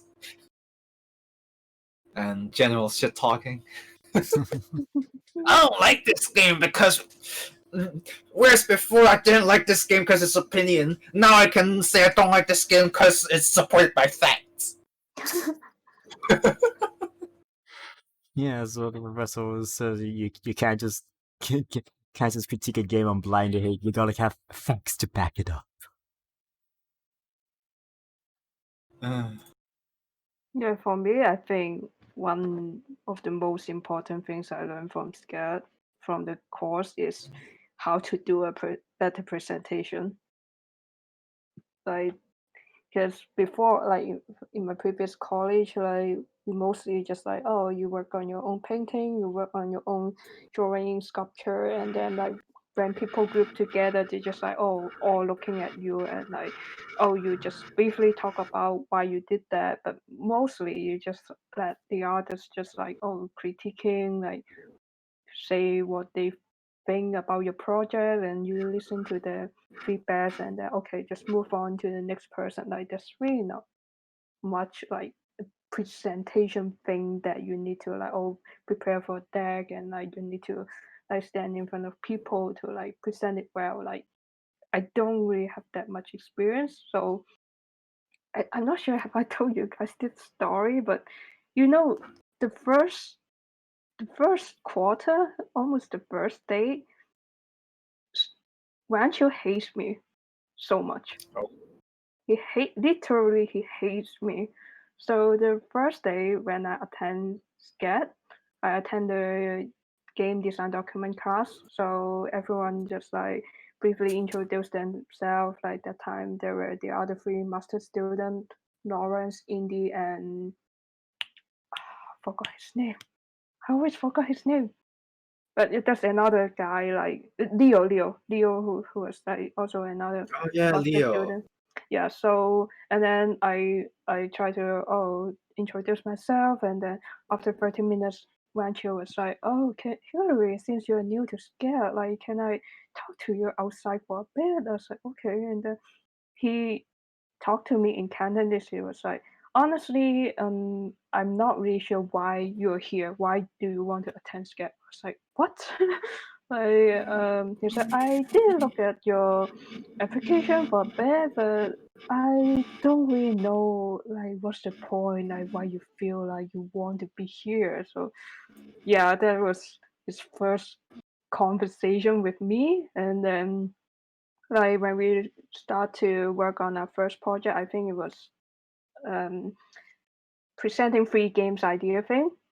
Like he was like, he gave me a look that I, you have no idea what a good presentation is. Like he just like keep his mad face all the time, and he barely did even want to give me any comments. And so until there's one time like where we have to present, like we need to work on a paper, like comparing to GDD, and then we have to do a presentation afterwards. So I presented, but I have to admit it wasn't really great. But literally after I've done the presentation, Rancho was like, "Hilary, I have to tell you something. This is horrible. Like this is really horrible. I've never seen something like this. Like, I bet you guys never heard Rancho say something like this, right?" Nope. Like like in front of the other three students, he was like, "This is super horrible." Like, and then he just like point at the slides, and then like he just like, "You shouldn't do it this way." Blah blah blah blah blah blah. Blah. Like he was so mad, and it has been like talk about it for like 10 minutes, and then afterwards he just called me out again. It's like, Hilary, like this is really horrible. Like, have you ever done presentation before? Like, what have you done in your previous college? I was like in my heart, I was like, Jesus, like, whoa, aren't you? Like, I've never heard a professor say something to this to me before, and but yeah, I do understand what he means, because like I didn't really do great for my previous presentations, and but honestly I was like so nervous, and I try to avoid Rancho like the next quarter, like after I'm done with the GDT class with him. And yeah, so the next quarter I just spend my time with another professor like Ken. You guys know Ken, right? Yeah. Ken, Yeah. yeah, Ken the He taught professor. us how to play with Arduino. Yeah. Yeah, Yeah. yeah, So yeah. yeah, I barely talk to Rancho. I try to avoid him. I don't want to see him at all. But yeah, gradually like I did learn how to do a better presentation, and also learn how to be more like open up myself, like ask people for help, and also like try to be more outgoing. Like these things that help me like know what I really need to do in order to help myself to like be a better presenter. That's why like when we took the environment for game design class, that was the second quarter I took class with him. And yeah, like that time when I present my first like concept for the Hong Kong department thing, like he looked at me, he was like, "Hilary, I know I haven't seen you for a quarter, but something has changed on you." Like, so when I heard this from him, I was like, "Oh, finally!" Like, I feel really happy. Like, cause I've never met a professor like like him before. Like usually, like the other professor I met before, were like, oh, they just like try to be kind, nice to everyone, like to say something positive. But Rancho probably the first professor, like art professor, that actually give me a really hard critique on what I'm not doing great. So yeah, Yeah, that's finally, a thing I find with SCAD professors as well. Like, if they don't like your work, they're just gonna outright say, "Nah, you've done this before." Like Bentley always like when I present something that's way out of line, he's like, "Ian, you've done this before. Like, why are you showing me this?" And then I'm like, I "Oh, feel like Benny's also good with that. Me. yeah." So I'm like, okay, yeah, that like you would know it was you, but they wouldn't go around about way to say, oh, Ian, like I really appreciate the effort you put in, but like they don't go like that. They're just like, no, you've done this before, Ian. Why are you showing me this? Like go think again. Just go straight out your mind. wow. Yeah, that's Like why. it's a real downer when it hits, but like then you go back and think about it, and you're like, yeah, he was right. I couldn't have done that project if I had a year, much less in 2 weeks. Yeah, that's why I really appreciate Wancho, like this professor so much. Like he really helped me to grow. Like I'm not kidding. Like I really appreciate him like treating me very very harsh at the beginning. So that's why I know what I really have to do in order to make myself better, and also know what I should learn faster, like in order to like get adapt to this new school, new environment, new major as soon as possible. Yeah. So is that all It's our a shame that takeaways? it's a shame that Fist it's on gonna. this. It's a shame that we can't even go visit the campus anymore. Yeah, I Go there mean, and like be cocky about already graduating. Be like talk down Yeah, to all the other students. we can't just like walk into the classroom and be like, "Oh yeah, I wouldn't do it that way." Like when I was doing modeling, I did it this way. Yeah. Be like, oh, you see your professor who you really respect. I talk to him on a first name basis. How does that make you feel? Yeah, we can never show off to the freshies anymore. yeah. Don't Yeah. worry, we got the limited edition Scout Hong Kong Yeah, experience. that's true. So check eBay soon. We are the last generation Final- of Hong Kong Yes. ITGM. Final edition Hong Kong HK graduate print. Mint condition, yeah. This How sheet must of it paper is- feel so sad that like literally like even the ITGM department like barely try to talk to us, like say anything about this. Like they just like, oh, it's a Hong Kong thing, like not our thing. It's a banner we have our own student, Atlanta student have to take care of. So yeah, which is quite sad, you know. Like Yeah. I don't really give any hope to like the Hong Kong side, like the Hong Kong campus, like even from the principal say anything about, oh, like he never actually sent out an email to us like, oh, like scared Hong Kong is closing down, but I have some words for you guys. No, like nothing. It's just like one day like we woke up and said, scared Hong Kong campus is closing, so you have these 2 days to go back to scared to pick up your thing. You have only Yeah. got a 30-minute session. Then you have to And- register. Like, damn. This whole thing, right? Like,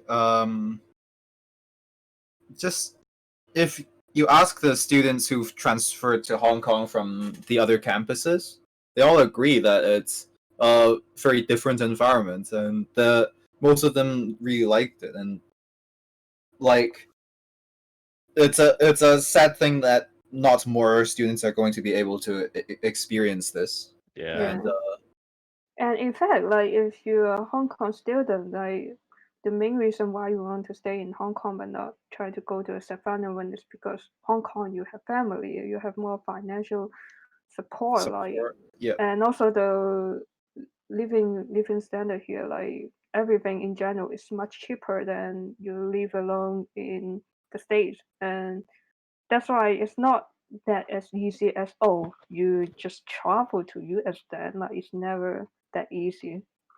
yeah, and the only thing they cover as compensation for closing down a whole campus and putting out several hundred students for like left to their own devices. Like the only compensation they offer in respect to this is that they're gonna not charge you for the visa application. Hmm. Yeah, that's the only thing they're covering. The only thing they're covering is a visa application. Like they didn't mention anything about housing. They didn't mention anything about like living or like scholarships. They just if you want to transfer to the Savannah campus, you can apply for visa for free. And that thing's like don't get me wrong, there is a bit of money. Like it's like, if I remember, like 200 USD. Oh, that's quite expensive. Yeah, that's 200 USD per year. But Per year, really? was it? Or was it the whole application? think It it's the was whole like 200 USD. Yeah, it might be the whole thing. Anyway, 200 USD for the whole thing. But the thing is, that's like, was it even 200 USD? Let's see. HK US student visa.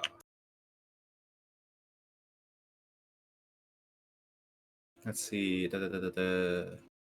Prices. They're applying the F1 visa, right? The student visa.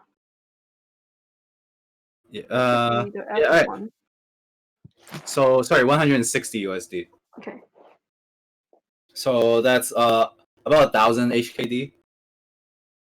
But that's like less than 5%. That's less than 5% of the tuition. This one thing I'm glad about SCAD is not charging the international student for extra fee. Like even your local whatever, like they all charging every student like the same price, which is Yeah, but fair. yeah, but still, like, you're closing down a whole campus. The least you can do Yeah. is offer a bit more compensation. True. Like I don't think it's the visa application fee that's the gate. That's the gate that's blocking HK students from going to the US. Yeah. Like 160 USD is not the gate that's barring us. Yeah, and in fact, it's really not hard to apply for a visa. Like, Yeah, right. Like I'm that's talking about the not student visa. Like, student visa is super easy. It's just a matter of like you make an appointment with the like you need to make an appointment and probably wait for like 2-3 weeks for them to process it. That's it. like the visa doesn't even cost as much as an airplane ticket to Savannah, and that's the only thing they're covering. Oh yeah, you're right. The ticket, yeah. Like in my mind, that is kind I of mean, at least they should try to provide a free housing as well, right? yeah, exactly right. Where are we going to live? Like dormitory costs, nothing mentioned about that. Like so, this whole Hong Kong campus closing down situation, seriously, just from a point of view that's like, I'm not trying to be as unbiased as possible. They could have done better. Like that is as diplomatically neutral as I'm gonna put it. They could do better in providing support for the Hong Kong students. Yeah, that's why I think we mentioned earlier we are really lucky that this is our Yep. final year, Yeah. final quarter. If you think about it, right?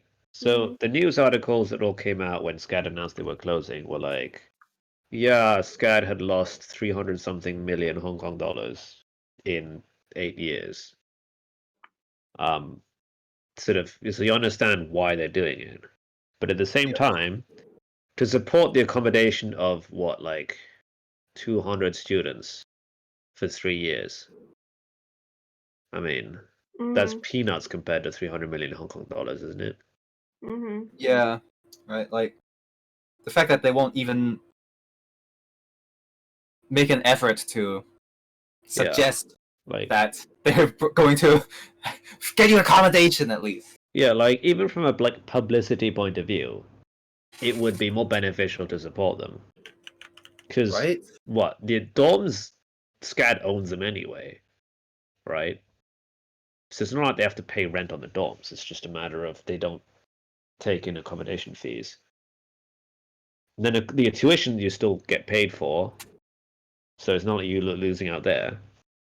And then flights are what, like 6 flights a year, and then some students will just stay in the US otherwise, right? So, you know,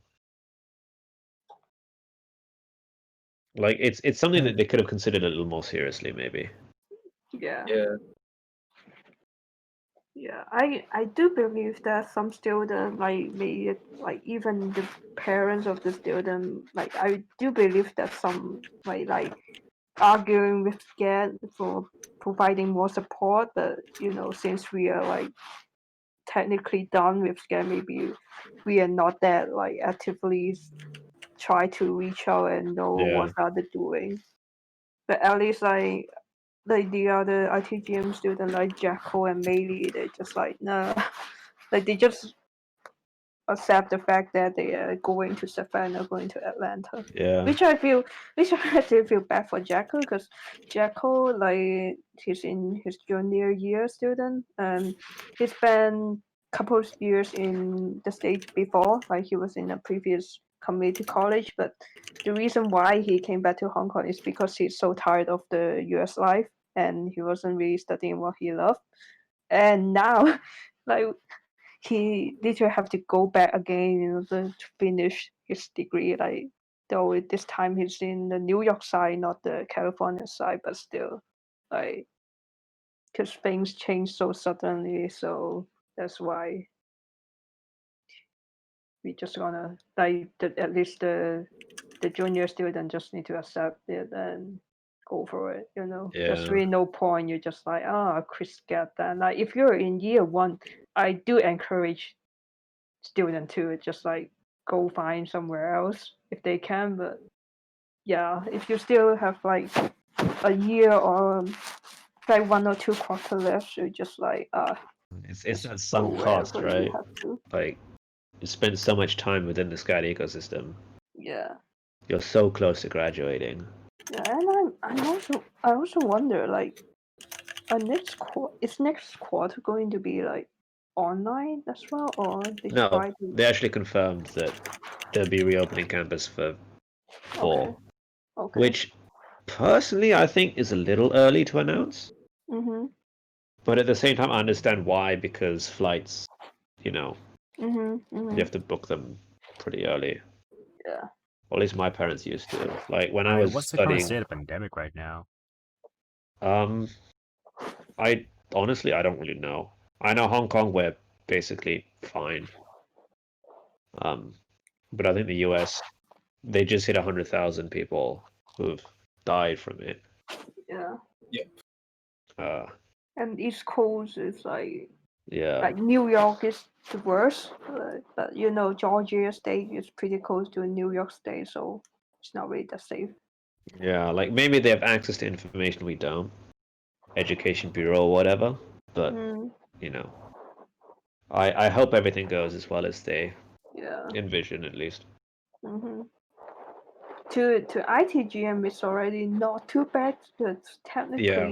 we have our own laptop. Like as long as you have a powerful laptop PC, like you're fine. But for Yeah. those other students, like fashion design, like painting, drawing, who more rely on you need a studio to work on your stuff, like Yeah, man, like like photography, all of the equipment there, you need to develop the photos. yeah, and photography student, like there's a That's- lot of yeah.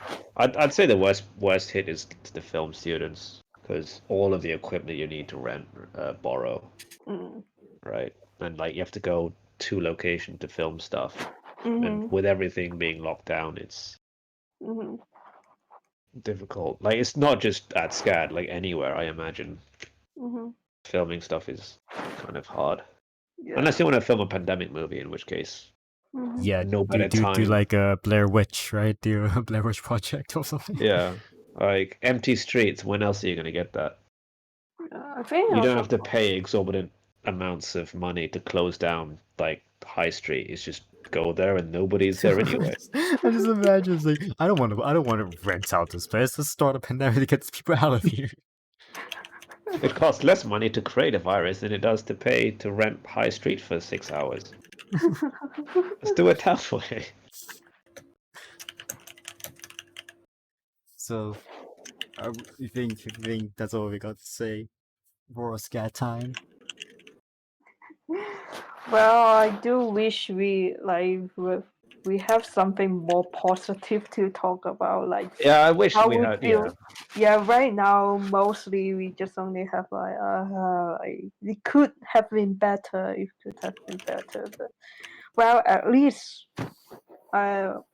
we can say that we are so grateful that like our final quarter ends pretty well. Like our professor is very supportive, and we got the chance to do what we like no pressure at all. So we got to Yeah. present to a bunch of industry people, which is pretty great. Yeah, Yeah. we have degrees to show now, so that's good. Yeah, get it in the mail and then Yeah, I don't know what where's you're that? supposed to do with I'm it. gonna have to wait for that in the mail when it gets here. Yeah. It's gonna be a long I time. think I read once it takes up to 10 weeks or something, I'd be depending. surprised if it does get 10 weeks. I think it'd be longer than 10 weeks. Well, hopefully not. But I mean, they managed to mail out all their like graduation ceremony packages in time. It seems. yeah, I So- mean it's just a paper, like so if they do a FedEx I think it's what in a Active. tube generally. tube, So- Yeah, they oh, put it in the tube, don't they? Yeah. tube, oh really? Well, I mean, you would know, right, Wes? Because you're brother. Yeah, I think he got it in the tube. I'm pretty sure. Yeah, Okay, So- that's even better. it's all good. I'm not worried about that. Okay, yeah, Yeah. because my I mean, previous it's not like I'm one going is out in the like interview and just say, "Here's my diploma. You want to look at it?" I don't know.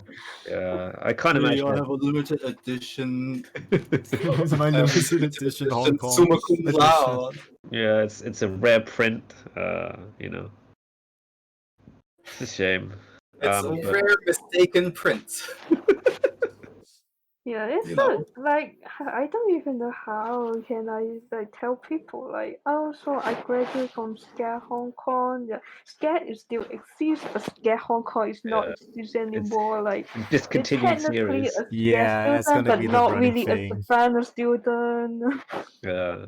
But you can still consider me as a SCAD student. I'm like what? Yeah, I'm just skip the Hong Kong part. Just say I'm just Yeah, I'm that might scared. be the easiest thing to do from SCAD. And if they ask where, you say Hong Kong. It's like there was a Hong Kong scared. Can you imagine, like in 10, 15 years, when you're giving like a presentation, you talk about your like where you did your degree. Imagine we go to Savannah and we do a scat talk there. I was from the Hong Kong campus. They're like, oh, I'm so hipster. My the I'm so hipster. My campus university I closed. graduated, it doesn't exist anymore. yeah. I came from SCAD Hong Kong. You wouldn't have heard about it because it's I gone would now. not heard. Would not. That's one I heard of. Some rumors that they were planning to open one in Japan. I guess this is not going to happen anymore. If you heard the tragedy of SCAD Hong Kong. It's I not a even tale wonder, do that they want Savannah to would tell you. have a campus in Asia country anymore? That would be great, wouldn't it? Like maybe if they close up shop in Hong Kong, they could open somewhere else. Yeah, I like don't mind Japan. they open one in Japan or Yeah, I think some. Scat Japan would be Singapore. good. Yeah. I don't know where else would be suitable though, because if English speaking, you're quite limited. Yeah.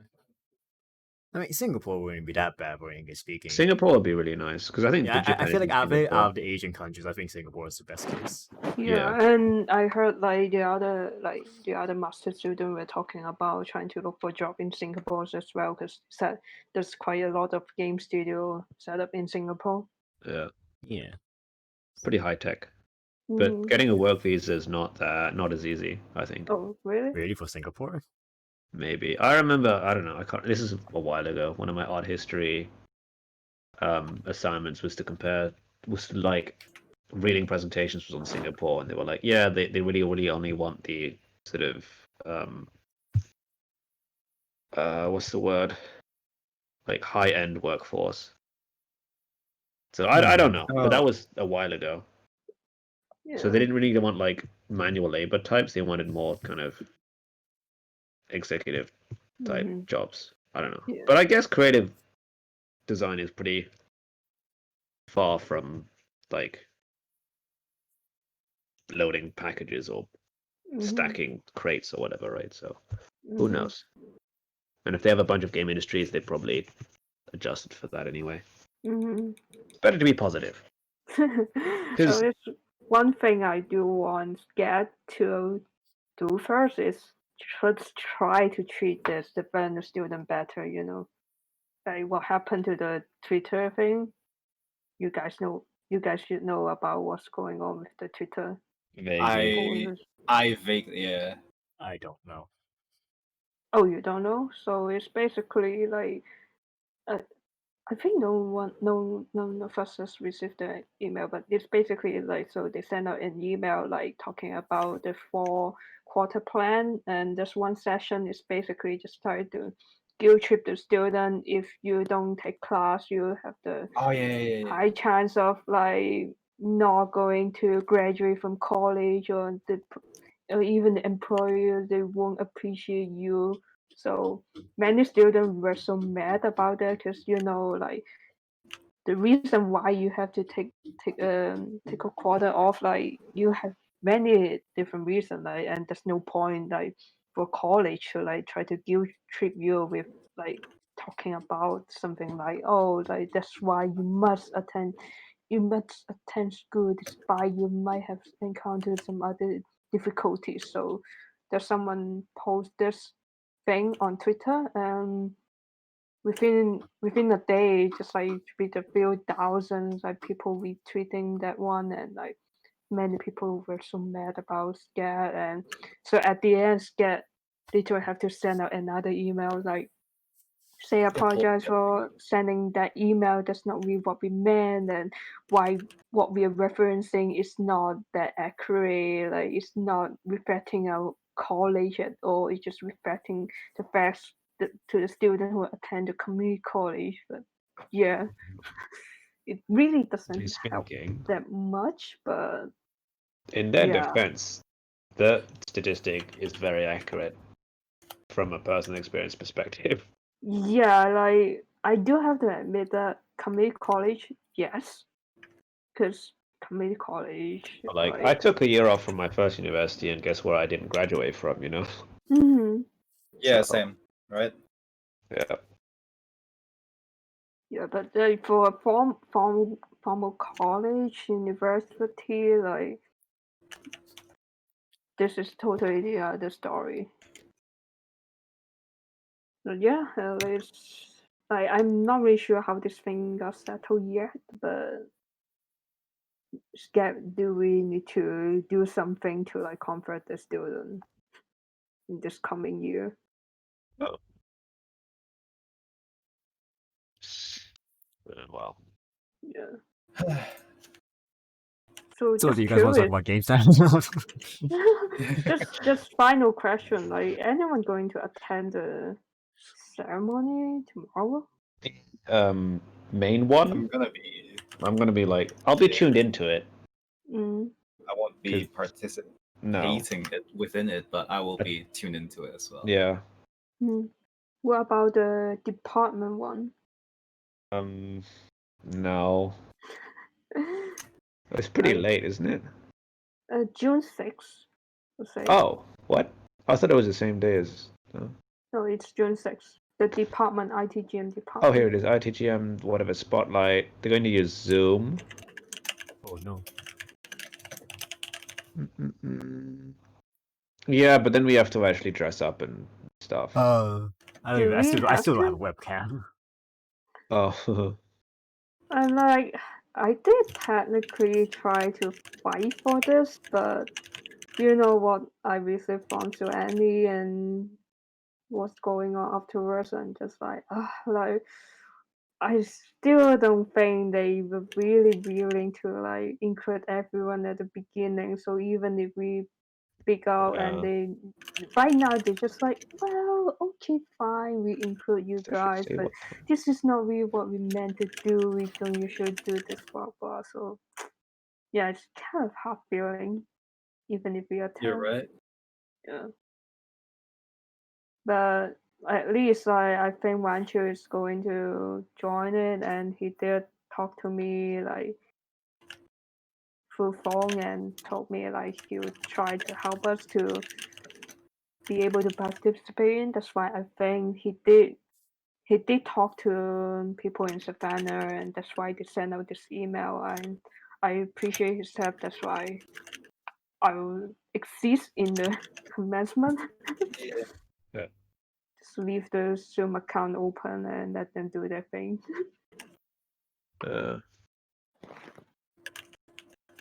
Yeah, I'm not sure about how the other guys gonna like. I think Ken might do it, but I don't think people like John they do like to participate. It's fine. There's a main commencement, which is good enough for me anyway. Yeah. Yep.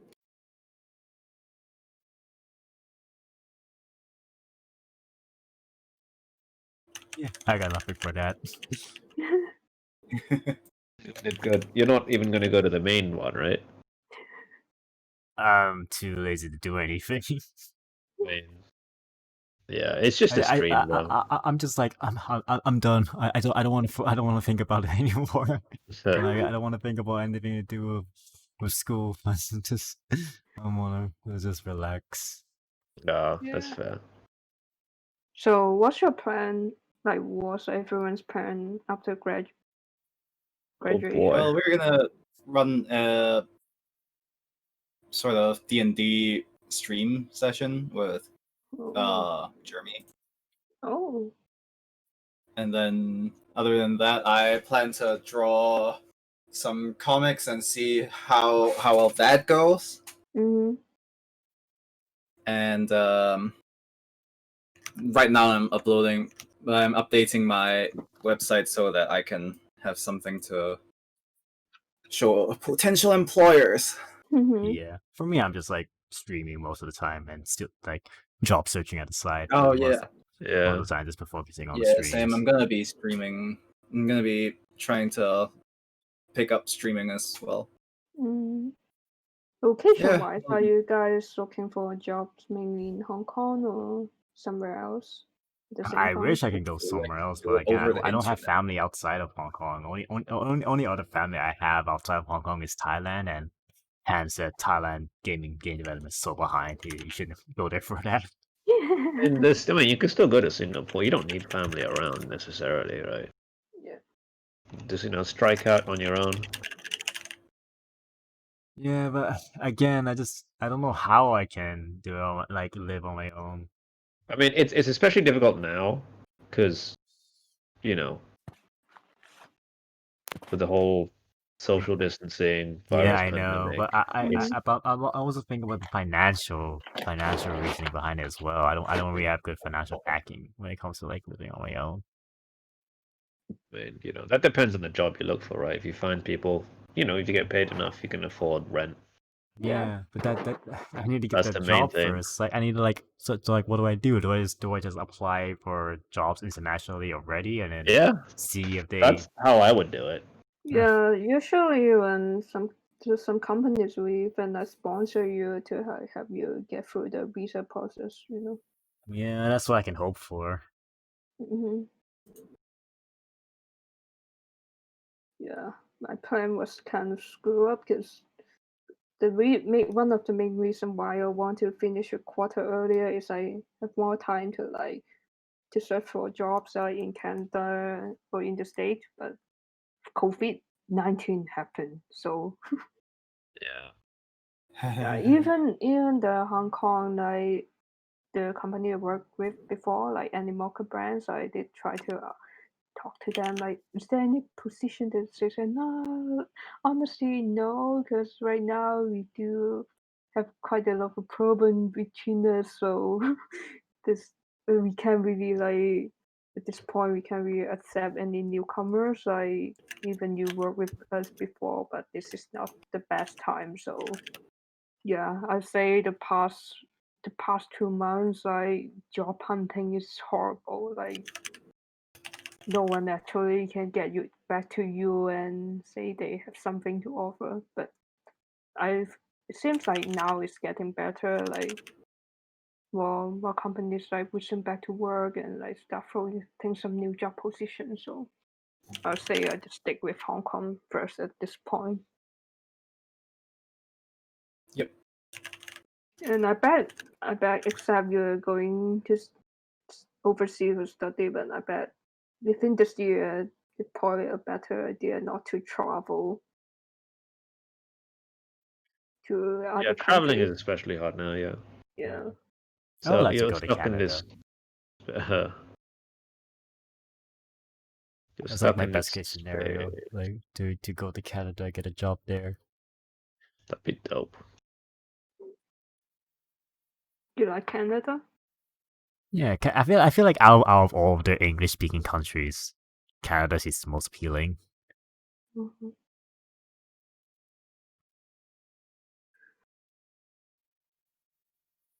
Because America is I mean, yeah, I'll sure, good, good, say good, among good, all the good game dev opportunities, but living, I don't know. no. And to be honest, among all the states, stick with California State is the best. Yeah, I have Like, some friends in don't California. even try to go hardcore to go to somewhere like Kansas, like Texas. You can't survive there. Yeah. So is that what we gotta say for our future?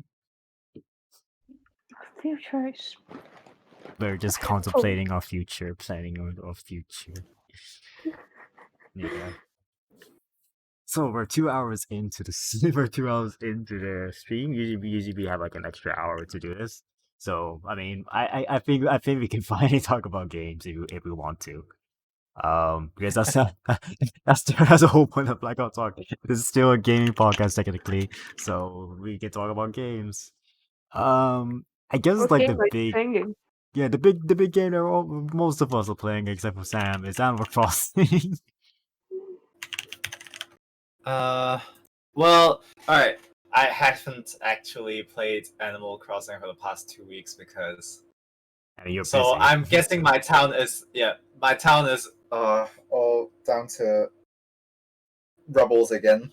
No, I don't So think it's like that because I feel like this game because oh like people time travel so much and I know it's like there's like a barely that much change in the islands, so I feel like it's not as punishing to miss out on a couple of days. well, So I I've feel like missed out for 2 weeks though. I think that's fine.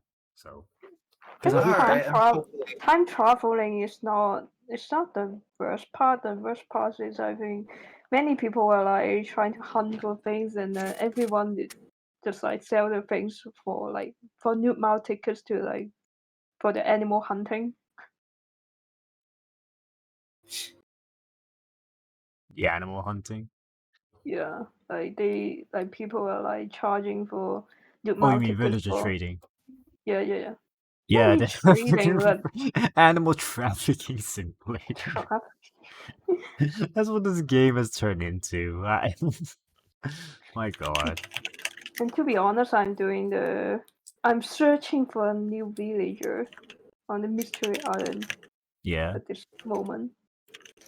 How's it going? What? You say you just want to look for a cat or a chicken. Well, I mean, I have Ken the chicken, so Yeah, Ken also has Ken the chicken, and I think he's so cool, and that's why I want he's a him. ninja chicken. Yeah, and I'm trying to find a new cat villager because I do want to have more diversity on my island. Like I Yeah. want each animal has one. So right now I have tiger, bear, sheep, goat, chicken, goose, and penguin, and an octopus. Oh yeah.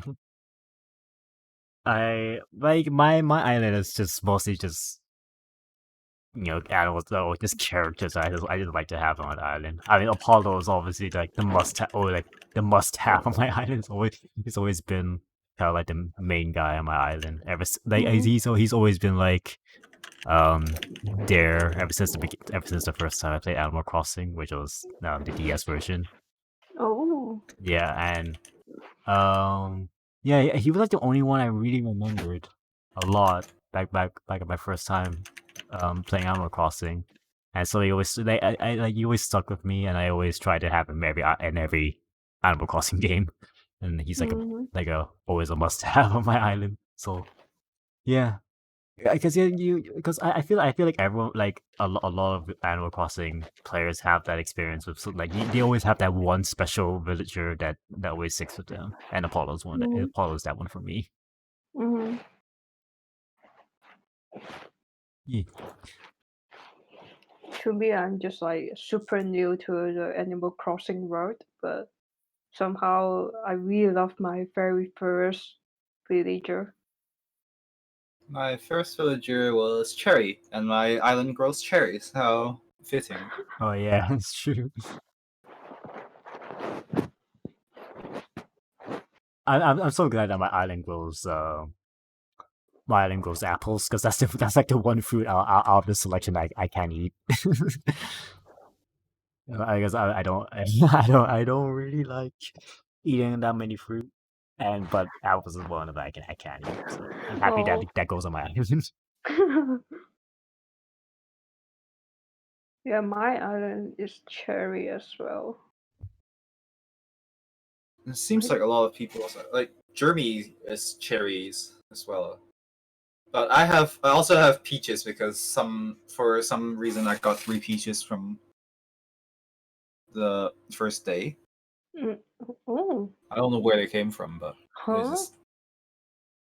I just picked up 3 peaches out of nowhere. Did you travel? Like use the new mountain? Wait, the first day you can't travel yet. No, I just got 3 peaches. I think it was from a balloon gift. Oh. They just Oh gave me yeah. 3 peaches. Interesting. Oh yeah. I think that happened to me before. Like having foreign fruits drop on your island by balloon. Yeah, Like, I mean it's possible. Yeah. So right now I have coconut, peaches, and cherries. Oh, you need more? Cherries are basically small peaches.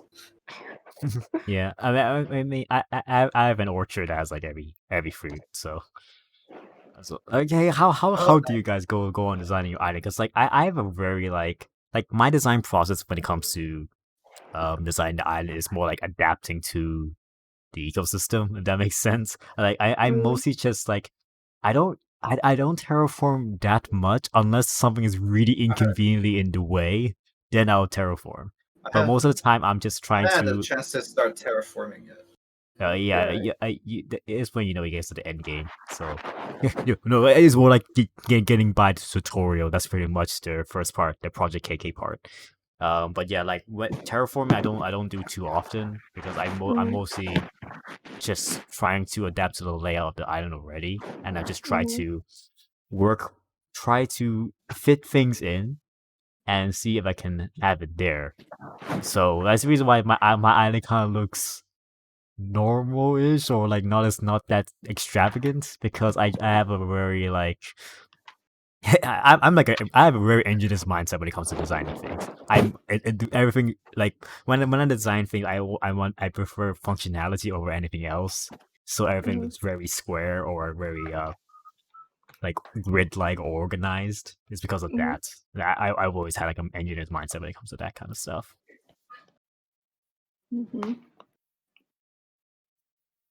I also had to replace all my roads with their stone paths because I didn't like the custom pathing anymore, because I hate every time you press Y over the custom pathing, it erases it. It's like I don't want to do that. I don't like. I'm so hate I got that so too. sick of it all the time. So I was like, no, I'm just gonna replace it with the actual stone paths, so it doesn't happen anymore. Yeah, there's one time someone come to my island and drop something, and I pick up, but I press the Y again. That's why I erase a tile, which is so awkward. Yeah. I mean, yeah, it's like because the designs are nice, but yeah, But I I mean, don't really understand the logic when you can like use like when you're doing like putting the tiles on the floor, and you do this through the apps. Like yeah, it's yeah, yeah, supposed yeah. You think like doing suppose for you the can island like designer, you wouldn't have to worry yeah. about like erasing it, like Mhm. without it, you know. But no, it still happens even if you don't have it. So it's so annoying. Mhm. Yeah, My island, like, yeah. if you didn't know, I had Gulliver visit my island twice on my first week. Wow. That's So lucky. yeah, the first time he gave me the Stonehenge. The second Oh time he yeah. gave me the Sphinx. Wow. So now I have this southeast corner of just southeast corner is just this historical ruins area where my villagers can't access because I haven't built my second bridge yet. Yeah, so like when it comes to the Gulliver items, I need to put the Gulliver items on the island. They are like tourists to like look at, like read up a book about it, or like they take photos of it. So so like if you want to have some fun with the Gulliver items, I would like say try to have like a tourist exhibit or something on your island to make it funny of your villagers. But right now, I really need more paintings and sculpture. Like, I don't Yeah, know well, I why. need more artwork, but red is so rare for some reason. I don't know why. I don't know Yeah, like why. many people pointed out, like, where is red? I haven't seen it for weeks. Like, someone shared that, like, how the NPC gonna like randomly appears on the island Yeah. by pattern, but I don't think it applies on mine. Cause I feel like Kicks and Leaf appears way more often than the others. yeah, and also the camel man. Oh yeah, so Sahara, yeah. Yeah, Sahara. Yeah, it's always those three that shows up very often. Mhm. And Oh that yeah, and oh it, yeah. When CJ came to my island recently, I commissioned him to do an oarfish. Because I had free Orphish laying around, and I felt like, well, I don't really need the money right now, and I want to flex on people, so I'm going to commission him to do get an Orphish model. So like in my house, I have a room. I call it my achievement room. I have like pretty much all the trophies and all the plaques you can get from the HHA Academy, and I have all their posters of the villagers that lived on the island. Just like it's kind of like a like in memory. Wait, no, wait, that's the wrong way to say it. In memory. They're not dead. They're just not on the island anymore. you should craft a gravestone. It's just like, to remember the process of the island, or my Yeah, that's nice. yeah. I do have the poster of my villagers, but I decide to put up those who left the island already. Like I'm not Yeah. trying to like kick out anyone on purpose. I just like let them like let the one who like the four bubble came up, and then if that's the one that I prefer to let him or her go, I just like, okay, go, and then I just purchase the poster and then I put it on the wall, like Yeah. in memory of No, being no, there. your one is like in a memory of, but like I have every poster of everyone, and I keep it like in chronological order of Oh, like chronicle, wow. on the wall, and I can keep track of like who's here, like that person is still like that person's been here since the beginning, or like oh this guy was like a newer addition, So if you like if you were to go to my house, if you go to that room, you get like an idea of like how many what who has stayed here the longest, or who are there who have left, and like who were here and stuff like that. So I wanted to make like I kind of like redesign my house a bit, because like at first it was like a hoarder's house, because like I didn't have enough storage at the time, so I just plugged out everything down. So but yeah, after that, I just felt like I just wanted to, redesign the house to make it look like a normal house. Like I have a living room, I have a kitchen, I have a bathroom, I have a bedroom, I have a basement that's pretty much my game room. I call it the game room. So Nice. yeah, it's the reason I why I wanted the arcade stuff. So I but barely yeah, decorate my house. I spend so much time outdoor trying to get the yeah. entrance part done, but it took me way longer than I expected. Because Apparently usually, you can get framed versions of the posters, like a proper framed yeah. poster, and it sounds very difficult, because I know in New Leaf they had something similar, that when you got like it pretty much said that you have max friendship with that villager, and if they would have a chance to give you their picture, Yeah. a framed I got picture. one. I got one for my very first villager, Leonardo the tiger. Yeah. Like he gave this to me like after like I went to his birthday party and sent him and gave him a birthday present, and then the next day he's like, thanks for coming, like he's a gift. So it was the photo frame of him. But I think it's just like random, because like when I I think it attend is. the other animals like birthday party before, like they give me something else, but maybe I think because he cut off a bit. Is it? am I? No, I think here is fine on my end. Oh, Is it me or is Hilary cutting out? maybe you. It seems Oh, it no was me. here. It was me. So yeah. But in New Leaf, I had something like, again, I had something like an achievement room in my New Leaf house, and I had like I had framed pictures of like everyone, because I would not let a villager leave until I get their until I got their picture. That's my rule, but back in New Leaf, that I want to make sure I have everyone's picture before they left. So that was so. But in New Horizons, I didn't know that, so I just like, just have the posters and just leave it there. So I wish I knew that beforehand. I might have let Pietro stay a bit longer, but I don't know. I think it was like, it's it's always been a time where you feel like you gotta let these villagers go. You can't have them forever. Yeah. So I mean, like I can tell the story back in the DS version, when Apollo had to leave, and at the time you had no choice. Oh, really? Yeah, they will leave no matter what. So no Oh, matter how much no matter how much you be like crying back for them to stay, they'll be like, I'm sorry, but I have to go. I was like, what is this? This is like, this is teaching kids how to handle rejection or something. Like how to handle someone leaving. That's what I felt like. I remember as a kid, I actually cried. I actually cried because of that. oh, damn. I'm so grateful that they give you a choice, like just tell them to stay. Yeah, you can convince them to stay. But I yeah, wonder, that's my like, Animal if Crossing there story. going to be any major update coming soon, like. Probably, because apparently a lot of data miners found like there might be something, like there might be more seasonal events coming out for the later months. But because right now I don't know I really don't know how the development is gonna go because of the virus. So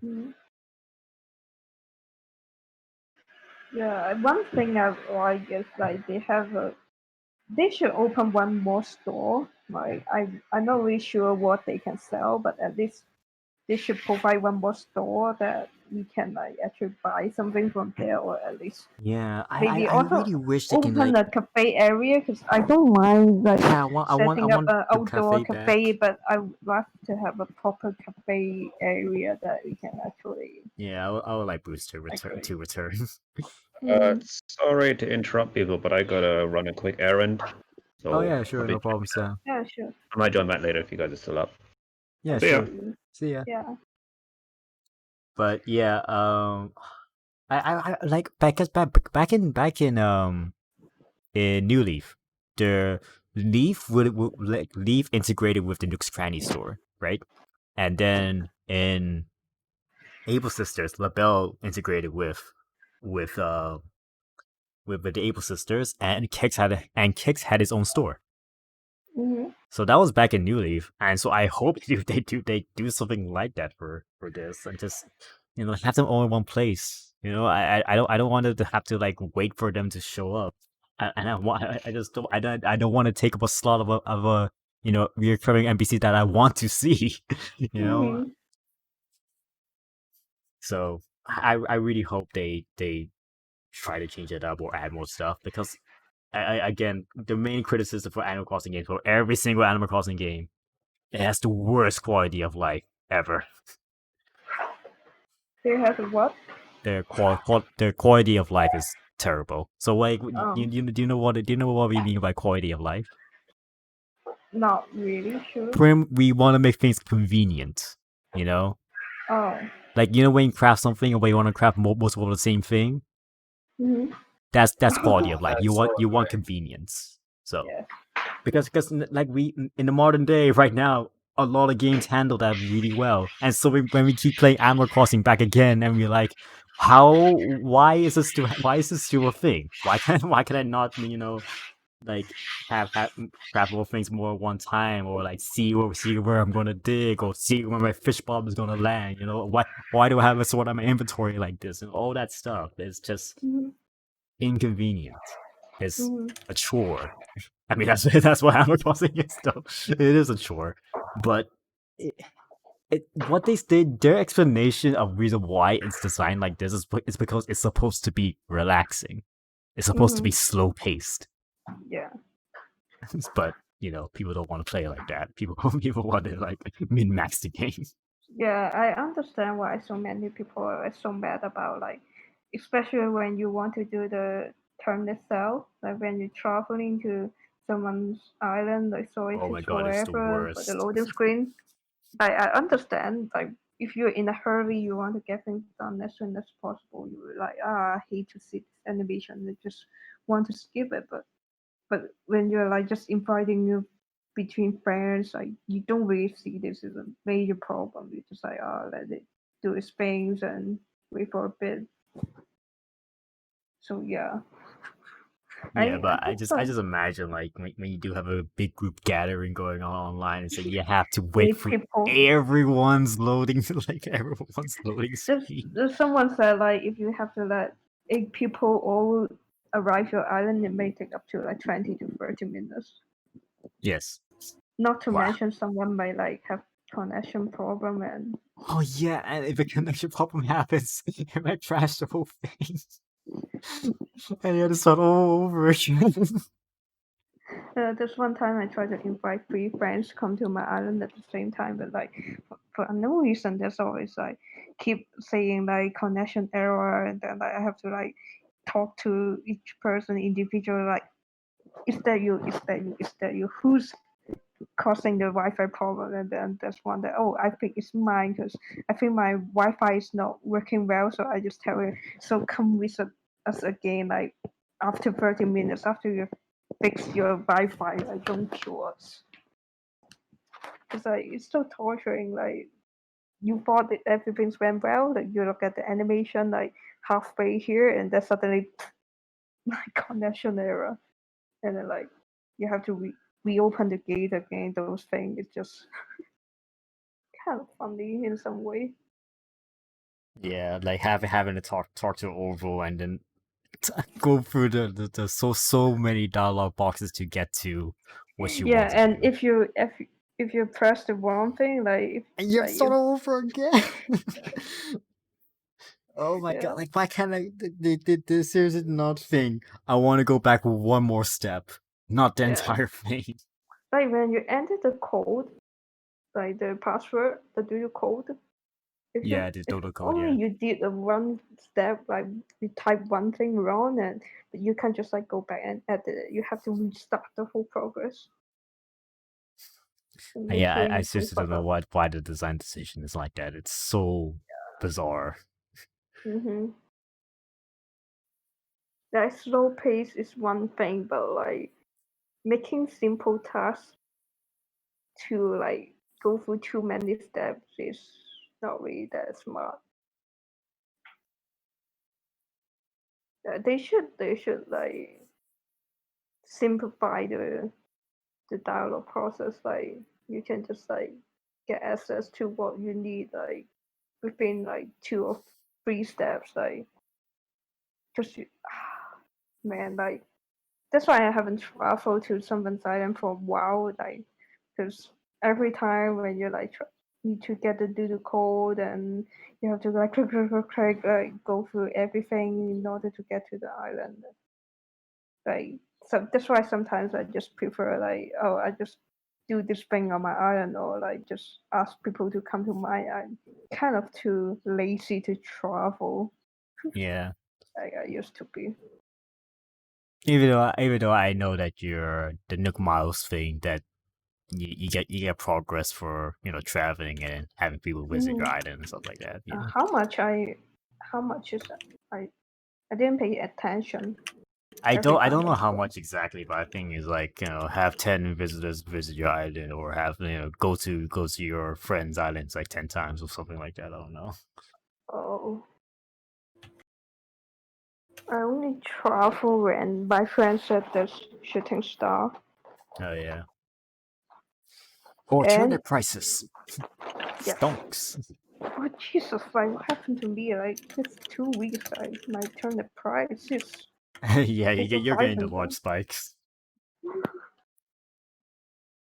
I wasn't expecting that. I was like, oh, like 70. If there's 79%, I'll get a decreasing.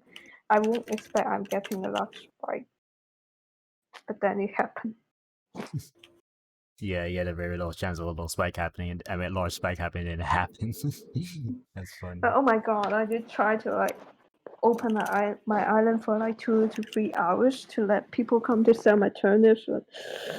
But even you're just like hosting the event, but managing people come like every single time I only accept 2 people come, but keep managing the list like looking at people traveling is so exhausting. Yeah. I mean, again, I don't know why everyone has to sit through that loading screen. I don't know why. It's like, is it actually loading the person in, or is the game just saying that it cannot handle someone walking, someone doing their own thing, and loading someone in at the same time? But Yeah, yeah, it's like, how? Come on. I'm pretty sure the Switch is strong enough to handle this, or is the internet so unstable that it cannot handle it? yeah. That's what I think. They can just like have a little like screen on screen, like somewhere in the corner indicate that someone is coming. You don't have to like literally stop everything, like make sure you know someone is coming. Yeah, I would have been fine like if like the message that flew by, that happened, and like you can still keep Mm-hmm. to your own thing, but no, you just gotta sit for Mm-hmm. that loading screen. Yeah. And especially when someone's selling their turnips and someone's coming, they refuse to like close the window because they are halfway, like they're still like clicking on the turnips thing. I was just like, please stop first, like someone trying to come. Yeah, I seriously don't know why that needs to be. I remember that happening. It's like, I'm in the middle of a conversation with someone. Like, it's just like, oh my god, it's just, oh, I really wish Yeah, they fix that or try to yeah. change And it. when you're in Able Sister store, like you're tapping your Oh, yeah, phone, then they and go, you're go in out, the changing room. get out, get out. I have literally never went online yet, so I can't sympathize with any of all the past 20 minutes. Yeah. Our online rant. I mean, I would have to say like this is this is probably the most online experience I ever had about Animal Crossing game, because in the 3DS version, yeah, in New Leaf there was online, but I never really did much of it. I only ever talked to one, I only played it with my one other friend, and we didn't really Like, do is much that anyway. like what's the purpose on online? Like for the previous one, is that also like you go to your friend's island for trading goods or? Yeah, pretty much. Well, That was like the only reason why in New Leaf you mm, did that. There was no animal trafficking. It was just, hey, you want to come to visit my island, you want to visit my town, you want to sell turnips and stuff like that, or do you want to like trade items and stuff like that? That was most of the reason. That's it. mm. I think like when your animals is leaving your island, then you can tell your friend to come adopt him, like or her. Yeah. It's a good idea because you can literally when you visit your friend's island, like that animal will remember you.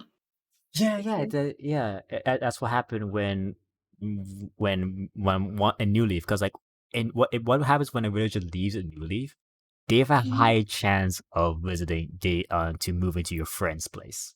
So mhm, yeah, so that and then you can go to their place and they'll recognize you. So that'll mhm. be that's like the interesting thing you can do there. Yeah. So I think it's first. I don't know if this is. I think it might be the same here in New Horizons. I'm pretty sure it must be. I wouldn't see a reason why they wouldn't. But again, me and Harry both have Sherb, and Sherb, your Sherb doesn't recognize me. So Yeah. Meanwhile, I'm still doing my new villager hunting. yeah. I'm not sure if Who- it happened to the previous game, but I don't understand why you have to make sure you find the one you want within a day. So in the previous game, it was just pure chance. You had to get lucky. You had no way to choose. Now in this one, you do have a way to choose somewhat. But within a day, and you need to make sure you have enough tickets. Oh no, never mind. I'm wrong, because in the 3DS version, we had the amiibos. Oh, okay. So pay to choose. pay to choose. But yeah, in New Leaf, because they did the amiibo stuff, they had the amiibo exclusive villagers like Wolflink or like the Zelda stuff, the Legend of Zelda stuff, and they also had the Splatoon stuff, and they what was the other one? I think I mostly remember the Zelda stuff, but yeah, you can have like Zelda characters, like animal version of the Zelda characters and animal version of the Splatoon characters live on your Mm. island. I mean, live on your town. God, did you see the photos I sent you earlier? Like, how much is the card selling in Golden Center now? How Like, much? 220 per pack. Perfect. Yeah, yeah. Wow. How Per many cards are there in the four, I pack? think, 4 or 6. Wow. Yeah, And you have no idea what cards is included in that pack. yeah. It's a blind pack. 220. I mean, I've again, never seen in a one in card eight, that I found like one that's like 120 per pack. the one in one try, right? Yeah. Still The 120 is I mean, yeah. So yeah. because like before it was like 20 Hong Kong or 30 Hong Kong, like back in the day on the 3DS era. So mm, uh, giving up on a lot of those. yeah, and for some characters like there's no card yet, so Yeah, yeah, that's the reason why the New Horizons characters have much more value in their Amazon the Nukazon market, mhm, God. the black market. That because It's really, there's no way for you to artificially add them to the game, I yourself. feel so bad. Like some animals, like some people are like cold selling them for free or like even just for few hundred bells. But for some characters, they just like, oh, like I need to charge for like 100 new mile tickets. I'm like, I feel so bad, like seeing Yeah. like each animal like has different set of price. Like some people like willing to pay for them for a few hundred new mile tickets, while the others is just like, nah, I'm giving up this up for free and no one better than us. Is it kind of messed up that if we put a price on the villagers? Uh, And they're I'm not saying Raymond. I think Raymond is cute, but I still don't understand why he is that so. He's just so overrated. He's Yep. just super popular because I don't know, people like the heterochroma business cat, so and they like putting him in a maid costume. I don't know.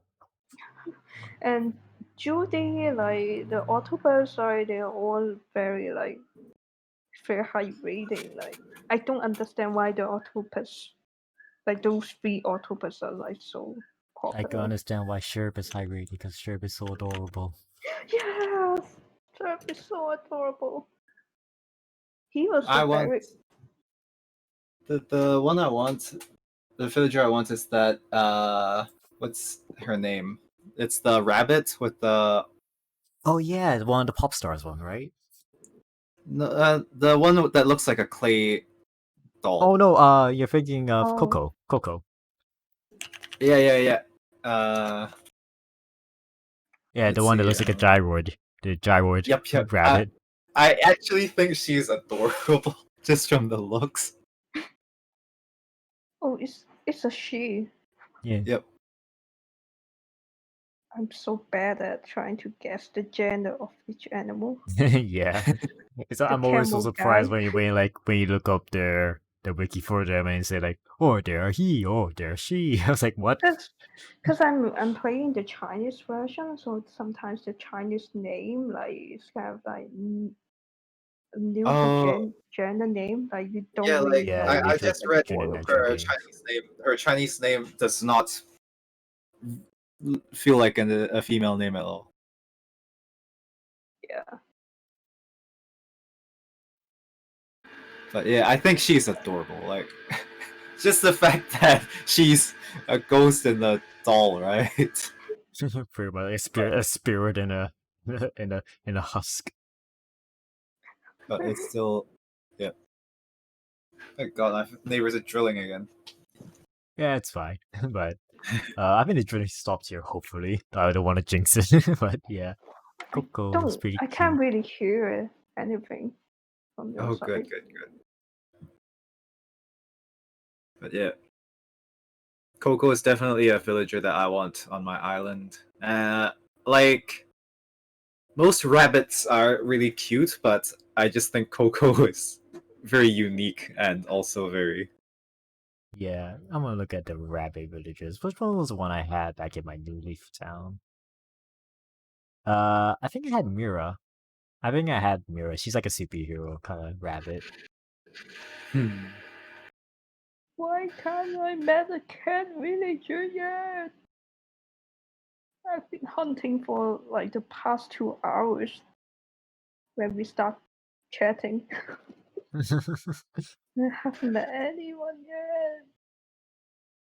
See, cat villagers. I think Lolly was my cat villager back in New Leaf, and she was one of my favorites. Lolly. Oh, Lolly. Yeah, Lolly is quite popular too, I guess. Yeah, Lolly's also pretty popular. She's a Again, tabby cat. I don't really understand like how people define like why this character is unique or not. Yeah. Is there a tier list that villager tier list? Let's search it. Let's see. I'm looking at Animal Crossing tier villager tier list. Oh my God, that's actually a. There's actually just a. It's one of the. Oh yeah, there It's is. Oh my god. So no, you guys want to see like the top 10 right now? Okay. So number 10, Coco. oh wow, she's actually popular. Number 9, Fauna. She's a deer. I can see why she's popular. Fiona, really? Yeah, Oh yeah, she's cute. But... yeah, she's cute. Number 8, Audie, the grandma wolf. Oh, she's yeah. Yeah, because she's new and people like the reference and yeah, it's a wolf as well. And number Mhm. 7 is Judy. The bear, right? Yeah, the sparkly bear. Okay. Number 6 is Marina, the octopus. Okay. Number 5 is Bo. One of the deers is Bo, like Beau. Oh, I have him. Oh, really? Number 4 is Zucker, the octopus ball head octopus. I have him as well, but it's I don't know. Like I don't find him really that special, to be honest. He's just an octopus that is. Yeah, but I don't know. I get the feeling like people like the food themed villagers. I don't know, either they're really hungry and they want to eat them. Yeah, and the steak on his head. Yeah, he looks very edible. Edible, yeah. Number 3 is Sherb. Sure, sure. Oh. Yes. Sherb He is so deserves so it. Sherb so cute. He's so Yes. cute. He's And number the only 2, one who so can here's the number 2 and number 1. Number 2 is Raymond. Really? Course. Why not number 1? Number 1 is Marshall. No. I'm not surprised, but no. I Like, had him at my I campsite. I don't even. Yeah, I don't even play the. I haven't even played that much, and I know everyone's after these two. Like, that's how. Like, yeah, that's how famous they are now. Yeah, you don't you don't have to play the game to understand why they're so popular. Like, why Marshall? Like, I like Coco. I like most of the sheep. Most of the sheep look really Yeah, cute to me. I like a lot of the goats. The goats are really cute. And then I like, what's that Egyptian cat? Oh, that's Anka. Yeah, Anka. Anka is super cute to me. Okay, because I'm looking at the tier 1. Tier 1.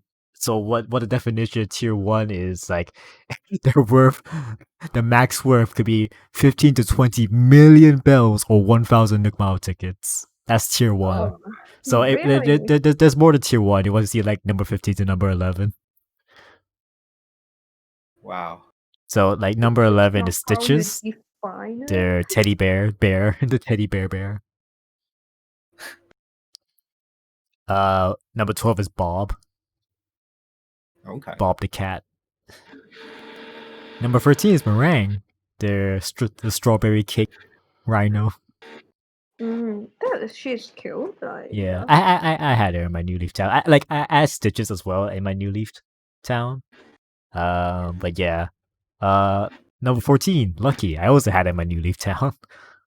Lucky is the mummy dog. Mummy dog. Okay. And number 15 is Rolled, the penguin with the big eye, the big wide eyes. He's cute.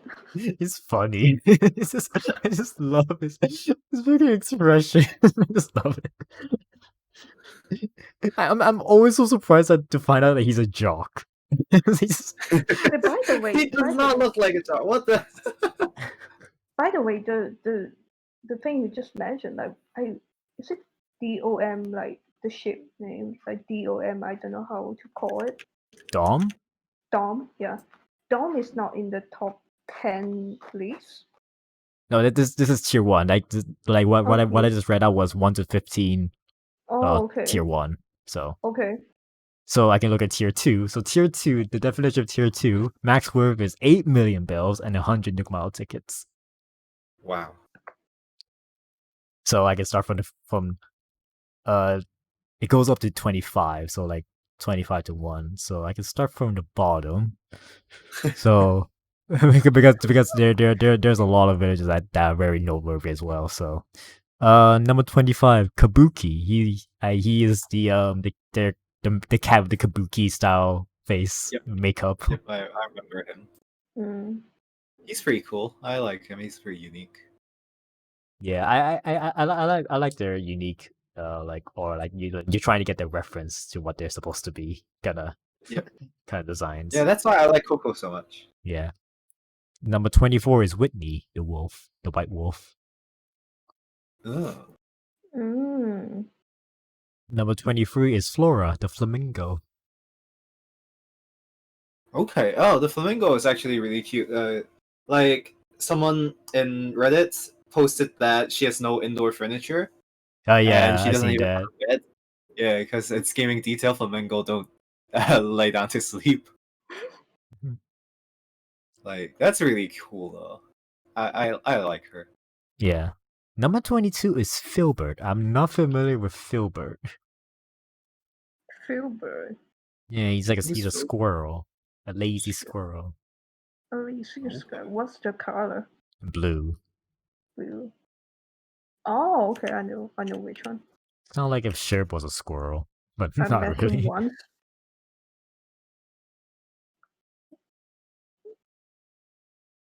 Filbert with So an F. yeah, with an F. I see. Let's see. Oh, okay. He's pretty normal looking.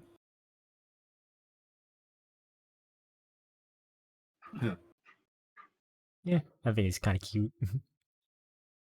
But yeah, so number 21, Apple is there. Apple themed hamster. Apple. Okay.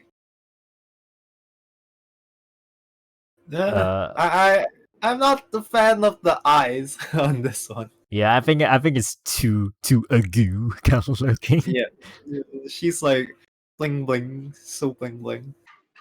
Well, she is peppy, so that makes sense. Yeah, okay. Number 20, Fang is the wolf.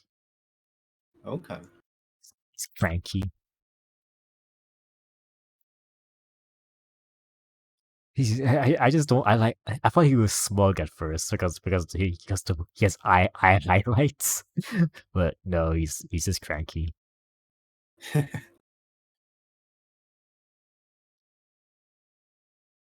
He looks related to Whitney. I don't know why. Number 19 is Melba. I think I had Melba in my New Leaf town. I think I don't remember. Yeah, I had it. Yeah, I had it in my New Leaf town. Anyway, so it's a funny story with her with Melba in my New Leaf town because it was during the time I was still in high school, right? And you know, you can always bring the 3DS to school, right?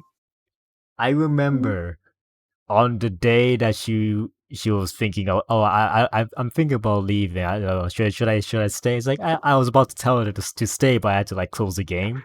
But like, no, like not close the game, but like close the console. And you know what happens when you close the console, right? It just goes to sleep, right? Mm-hmm. Yep. So when I got to school, when I got to school, the battery went out. Oh. So because it was the day I told her to stay, but because the battery went out and didn't save it, so Oh. I was like when I lost the game back again, she was in the middle of moving. Oh Oh, my no. god. So that's my tragic story with Melba.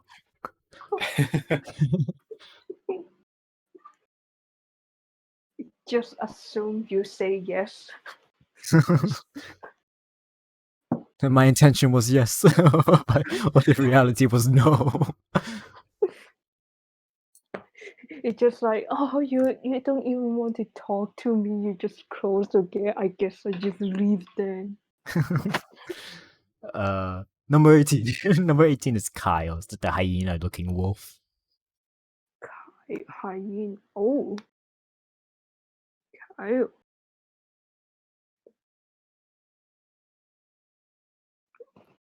Another one that I find really interesting is Yeah. Ribbot. He reminds me of Haida from Agretsuko. because you can see like his house is like he's a musician, Mm. and he's also Cow. hyena looking as well.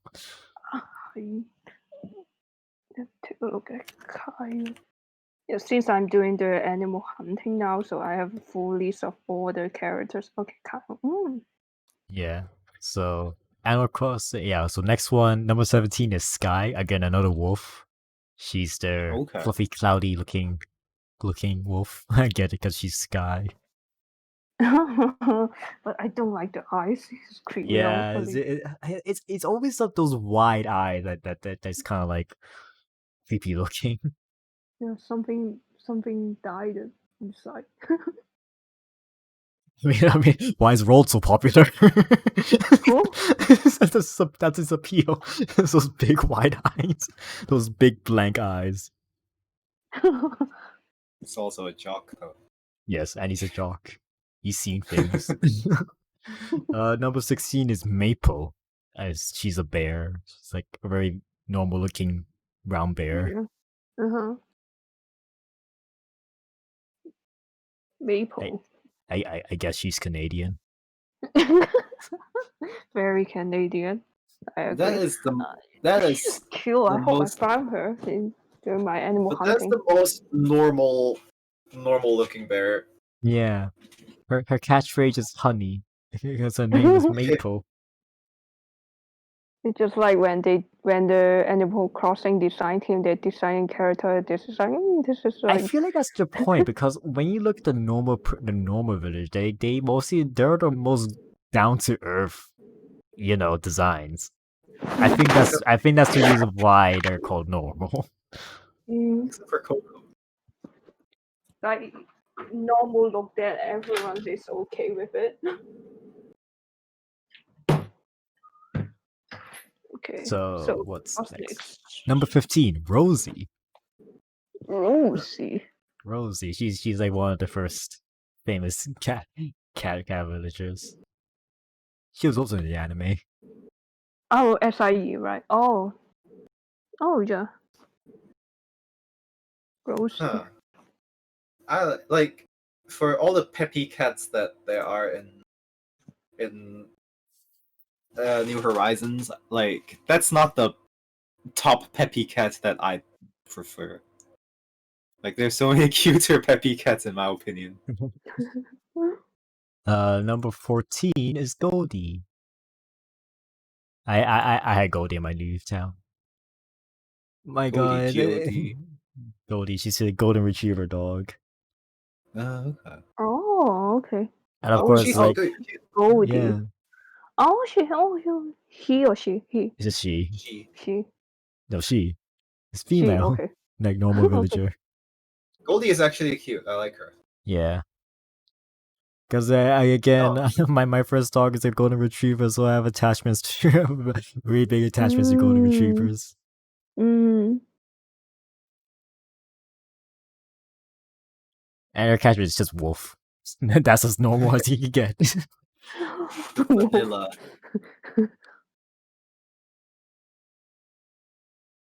Okay, so what's next?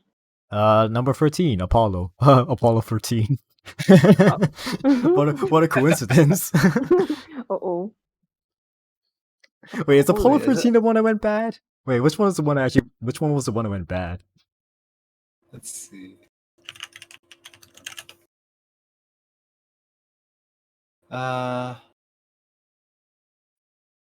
Apollo 13. Apollo Yeah, 13 was the seventh crew mission in the Apollo space program, and the third meant to land on the moon. The craft was launched from Kennedy Space Center, April 11, 1970. But the lunar landing was aborted after oxygen tank and the service module failed 2 days into the mission. Oh no! So what does that mean? Yeah, it is the one that's been made into movies. Yeah. Oh, is this where the Houston we have a problem came from? I think so. All right, next. 12. Yeah, then. I already said my piece about Apollo. Number 12, ketchup. Oh. Oh, I have ketchup on my. Well, I don't know if she's still there, but she's the red duck. Yeah, Yeah. they're the tomato duck. Yeah, surprisingly, she's quite popular. Yeah, again, I'm people like the food themed villagers. Octopus and ketchup.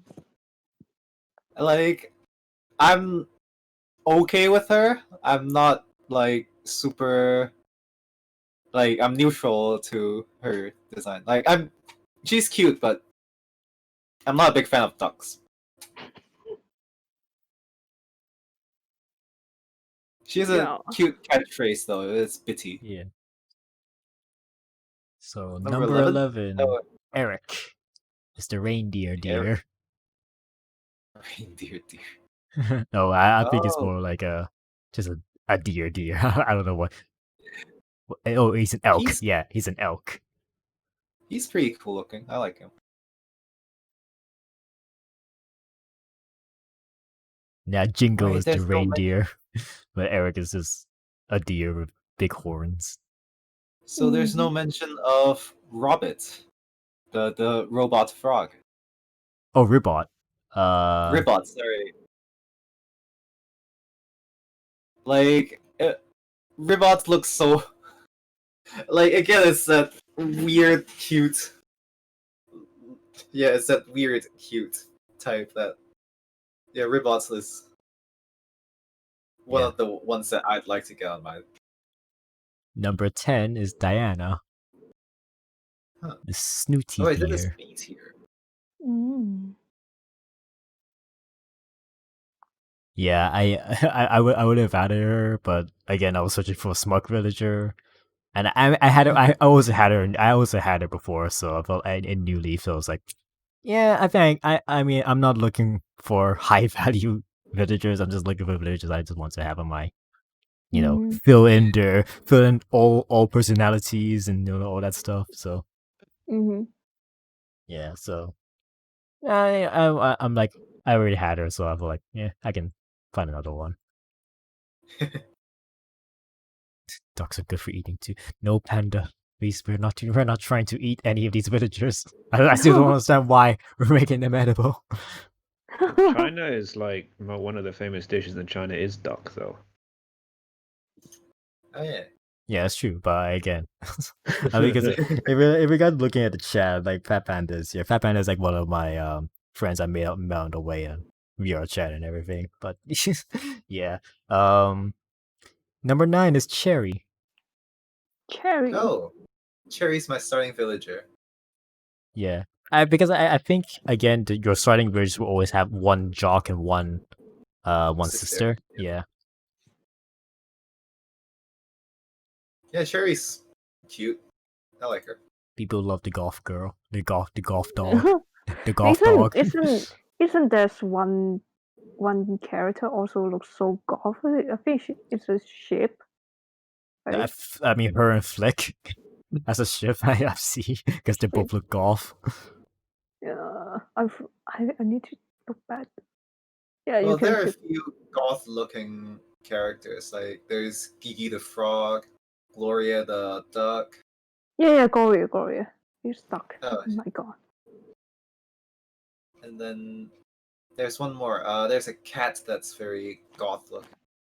So,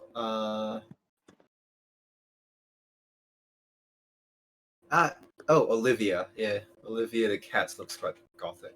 Maybe what? Did I say gothic? Oh, Muffy. Yeah, the one I was talking about is Muffy. Muffy? Yeah. Let's see. She looks so Oh. gothic. Oh yeah, she does. Wait, hold on, let me try to get this. I want to get the window open here, so I can sort of on screen It's what the we're sister looking at. Lychee. Oh, that is not the window. Why is it a white screen? Was She even has black lipstick.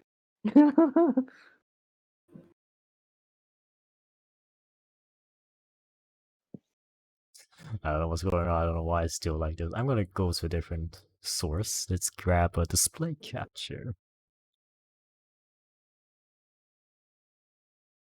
Even though it's gonna be like you're gonna see into the void, the infinite void of my setup.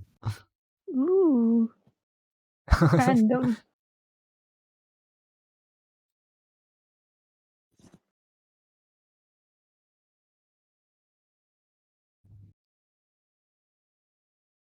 Let's just set it up like this, so you guys can also see what I'm looking at as well. So I'll just go back to popularity list. I'm gonna put this tab into this tab, so go back and forth.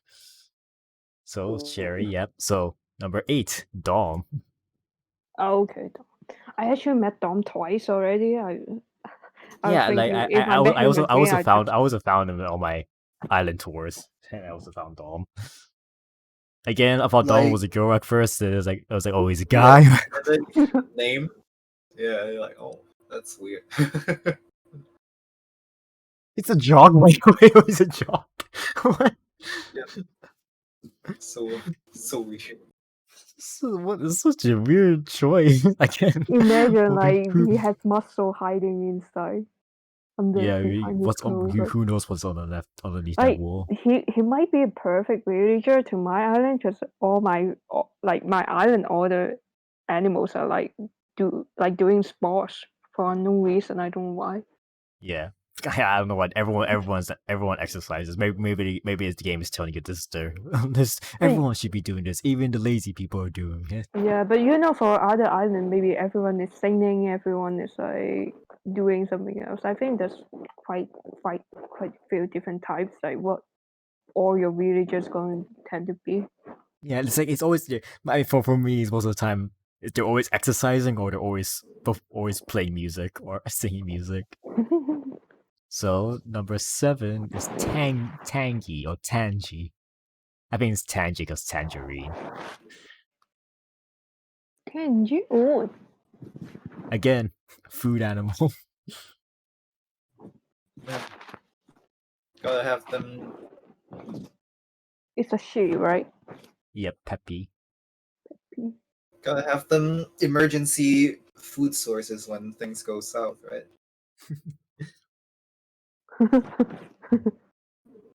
I think I think I have her amiibo card. But yeah, Tangy. Punchy's number 6. Tomji. Punchy. Look at that cat. Look at this guy. Look at Oh, it. also a cat. All the cat villagers are so popular. Like most Yeah. of them. Punchy. He's lazy. Ironic. you think with the name Punchy you'd be a jock or something. He looks so smug though. Look at that face though. He looks smug. Yeah. But nope, he's just lazy. Skill, staying awake. Because because in the thing with New Leaf, you would get like some like background information of them or like some fun facts about them. And yeah, you can like read. When you interact with the picture, you get like a when's their birthday and whether like what's their goals or what their dream is, that kind of thing. So, oh, he's a lazy cat who wants to be a cartoonist. Okay. Who's next? Pietro's number 5. Again, had Pietro. I had him on New Leaf as well, but also in New Horizons. And I had to let him. He's like my first villager. I let go. Him or she? Is a he. It's a he. He. Okay, I like him. Cute. I'm not a big fan of clowns. And he's also smug. Like I would. His didn't know catchphrase is clowns would honk be- honk.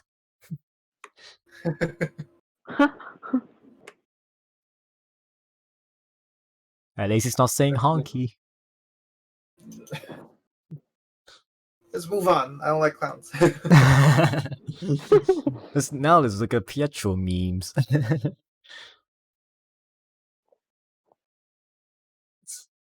Whatever I do, Awesome type in stuff. meme.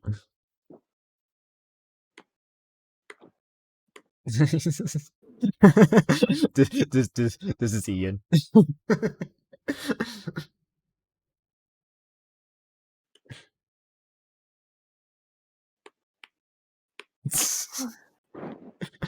This is so silly. Oh, by the way, I just met Francine. I'm thinking I invite her. Number 4 is Julian. Julian is a unicorn, I think. Yeah, he's the unicorn. Oh my god. So fabulous. He's the type that even his shirts is sparkling. Yep. And his catchphrase is glitter. Of course, it's glitter.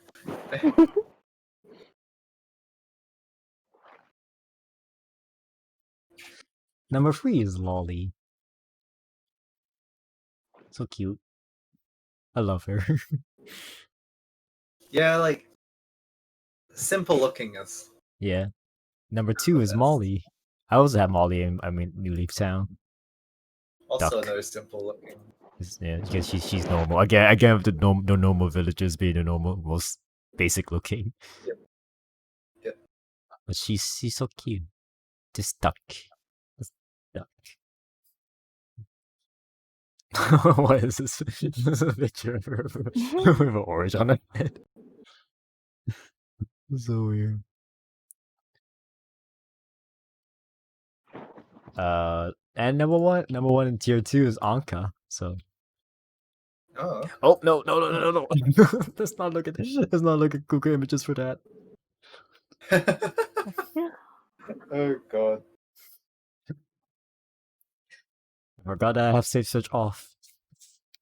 Well, Oh wait, her Japanese name is Naio, so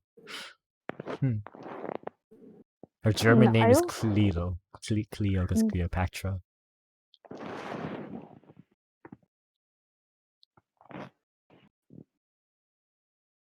But yeah, I think she's one of the only villagers that have gold furniture in her house. Yeah. I think her design is like a pyramid inside Yeah, a pyramid. it's inside like a pyramid.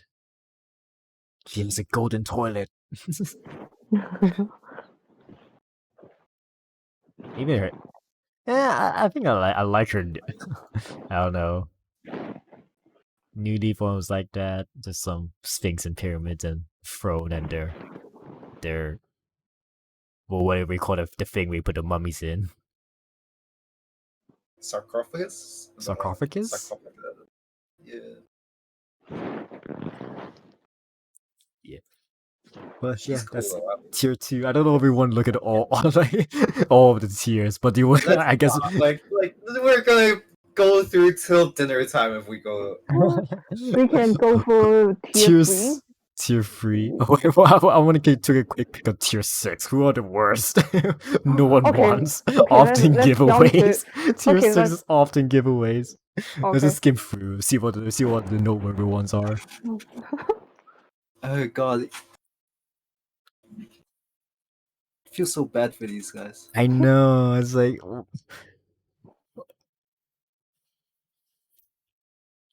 Oh my really, god. I'm surprised what Margie is here. That's a lot. Margie, really? I'm really surprised she's in tier 6. Wow, Margie is super cute though. Yeah, she was also in anime. Huh.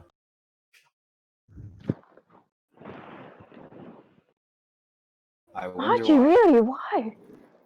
She just left my island.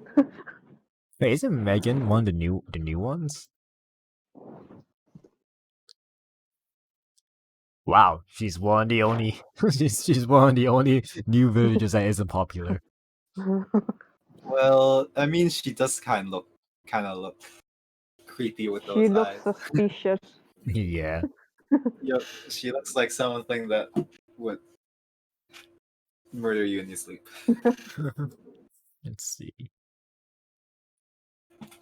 Moose. Oh, Maud was in my New Leaf Town. He just looks like a college lion. It's like he's got like a varsity jacket. What do you call it? I wouldn't mind having him around. Like, I don't know why people would be. Yeah. Well, I guess it's one of those no one minds him having him around, but no one minds not having him around Yeah, it's one of kind of those. deal. Like if he's one of your first villager, I think people won't mind to have him. But if you're like hunting for new villager, this is probably not Oh the man, one. why is Pierce here? Why is Pierce all the way down here? I have Pierce. Wait, how come tier 6 has so many? I guess it's because it's those characters that no one minds having around, but no one minds not having around. Like again, it's not the ones they want to get rid of. It's just the ones that they don't mind. And Yeah, they're the expendables pretty much. yeah, Who which else? still feels bad for me. Pinky. She's the panda, the pink panda. Okay, she's just a pink panda.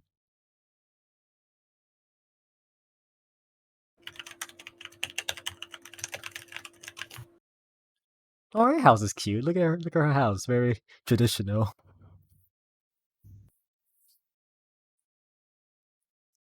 It's all bambooed as well. Panda. Oh wow, Ribot is. Who else is here? Oh yeah, I'm looking Ripot. at the Wow, same how list. is Ripot down here? Like down from number 11 of tier 4. Like you can see huge drops and I had Stinky in wow. my. I had Stinky, the wrestler cat in my New Leaf Town. Tank is down here as I well. scrolled all the way Wow. to the bottom. Tank. So come on, Nice. why are these a lot of these villages are like I've been with. So Tank is my. Oh wait. So it's in alphabetical order after the. Oh yeah, they're all everything's alphabetical order here. So yeah. Okay, But yeah, just- still being in just this better. being in the tier 6 league, this pretty much means you're not noteworthy. But Willow is here as well. Oh, Amelia, she's tier 5. Hilary's tier 5. Oh, Like, I again, it's alphabetical order for tier 5. Willow. I didn't expect Willow to be tier 6 though. Wait, Agent S is also tier 5? Wow. I have Agent S in my island right now. Man, a lot of eagles that I like are here on like lower on the list. Oh, Durin. I had Durin in my New Leaf Town.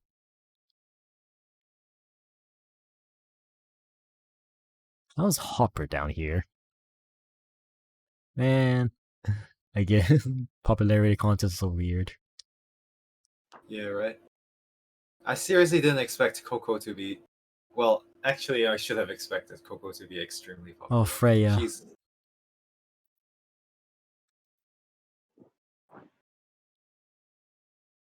I had Freya in my New Leaf Town. It's Pink Wolf. Snooty. And also Hey, had Scoot is. and Scoot is up Gale. from.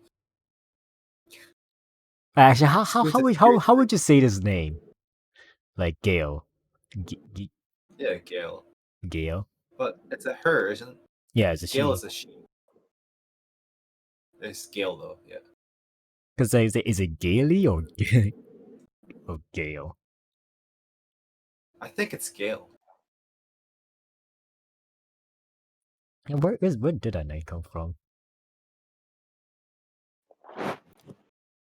But yeah, Gale's like one of my first villages I had in New Leaf. Like Francine as well. Francine, even though she's kind of tier 3, awesome tier 3. Again, it's Jeffrey. rabbit.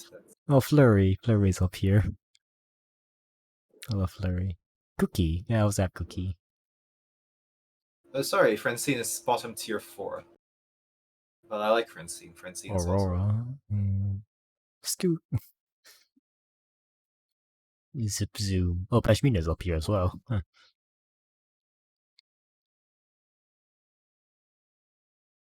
I wonder what It's Google pretty much images. just turned into an Animal Crossing. Okay, I stream. regret Google Images right now immediately. Yeah, this is turned to the Animal Crossing stream. Okay, wow. Wait, no, Panda. Wait. Found your girl Panda. I thought you already have a waifu Panda. What are you talking about? Oh yeah, I gotta stop their screen share now. So back to this. Oh, but yeah, This is pretty they're much turned into an Animal Crossing stream, isn't it? yeah. I mean, there's like 3 pandas in Animal Crossing. I think there's Chow, there's Chester, and there's Pinky. Yeah, those 3 are the pandas in the game. Again, I find it funny how Chow Chow has is like the most Chinese character in the game because his catchphrase is "Aya." Ah, yeah. Just look up Chow, like CHOW. My love. I don't know if I like his design. He looks. Yeah, I don't know why he's pink. One is just white and black, but I don't know why he had to be pink.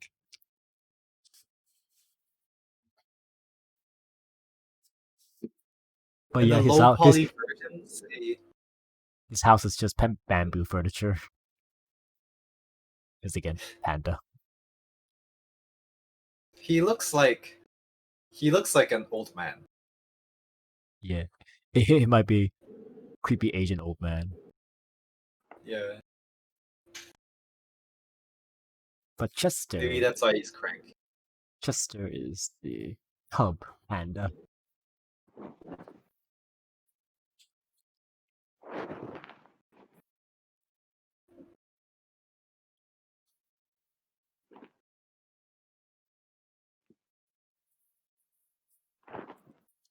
But yeah, oh my god, wow, how long were we talking about Animal Crossing? We're 3 hours and 20 minutes in. Yep. We've been talking about Animal Crossing for over an hour. My god. Yep. I mean, Animal Exactly. Crossing is a big thing Yeah, nowadays. we're so passionate about Animal Crossing. But yeah, I think we're gonna end the stream here. So my voice is getting kind of Okay. my voice is getting kind of worse now. Oh my god, we've been talking for so Just long. running through the tier list for the past 40 minutes, I think. Yep. I mean, at the beginning we were talking about like the game itself, or critiquing the game, and then we're talking about our stories of the game, and then tier list. But yeah, I'm One day I'll gonna get Coco on my. one One day I'll day get Coco on my. get that cocoa. Get that coconut.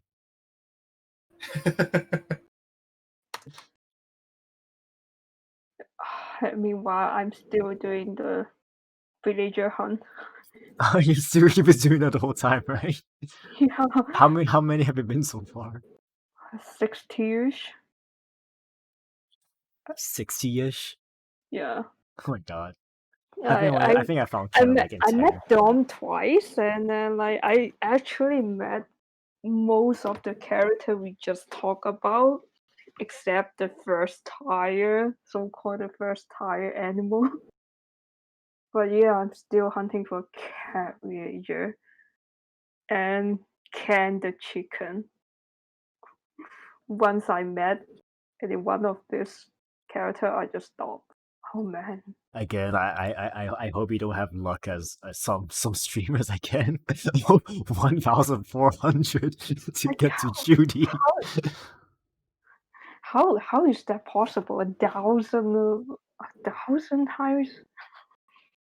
when he started like the hunting, like you're talking about you only have 1 day to do so. God, I don't want to be that guy, and I don't have that much Newmount to go that crazy. Yeah, I would not have that patience to go through all of that. Uh, Imagine least imagine have to redeem all those tickets. yeah. Anyway, we're gonna finish up the stream here. So if anything else you guys want to say before we end this off, No, I'm Yeah. good. Just please wish me good luck. I can find. everyone give your prayers for Hilary on her journey. Hope that she Give me- finds a Here, cat take or my pet. energy. Pay me. Take My take energy, Hilary. Yeah. Hope for the best. Okay. Thanks for hosting this event. Yeah, I'm glad we finally get to do another Blackout talk after 2 years. So that's the last one. Yeah. 1.5. It's not 2. You can't just round up like that. It says Uh, 2018. It's 2020 right now. Therefore, it's 2 years. Technically, we can actually try to meet up now since we can meet up for 8 people. It's true. Yeah. We can have a full party in FF. What's the point? You guys are doing it almost every day. All right, so Mm. bye everyone. This has been the Blackout Talk. Hopefully, we can do this some not having a 2-year hiatus over this one. But again, this usually comes up whenever something noteworthy came up, or whenever a big game comes out or a big event came out. That's usually, or something noteworthy in our life happens. So yeah, that's usually a time when Blackout Talk happens. So yeah. So until then, see you next time. See ya.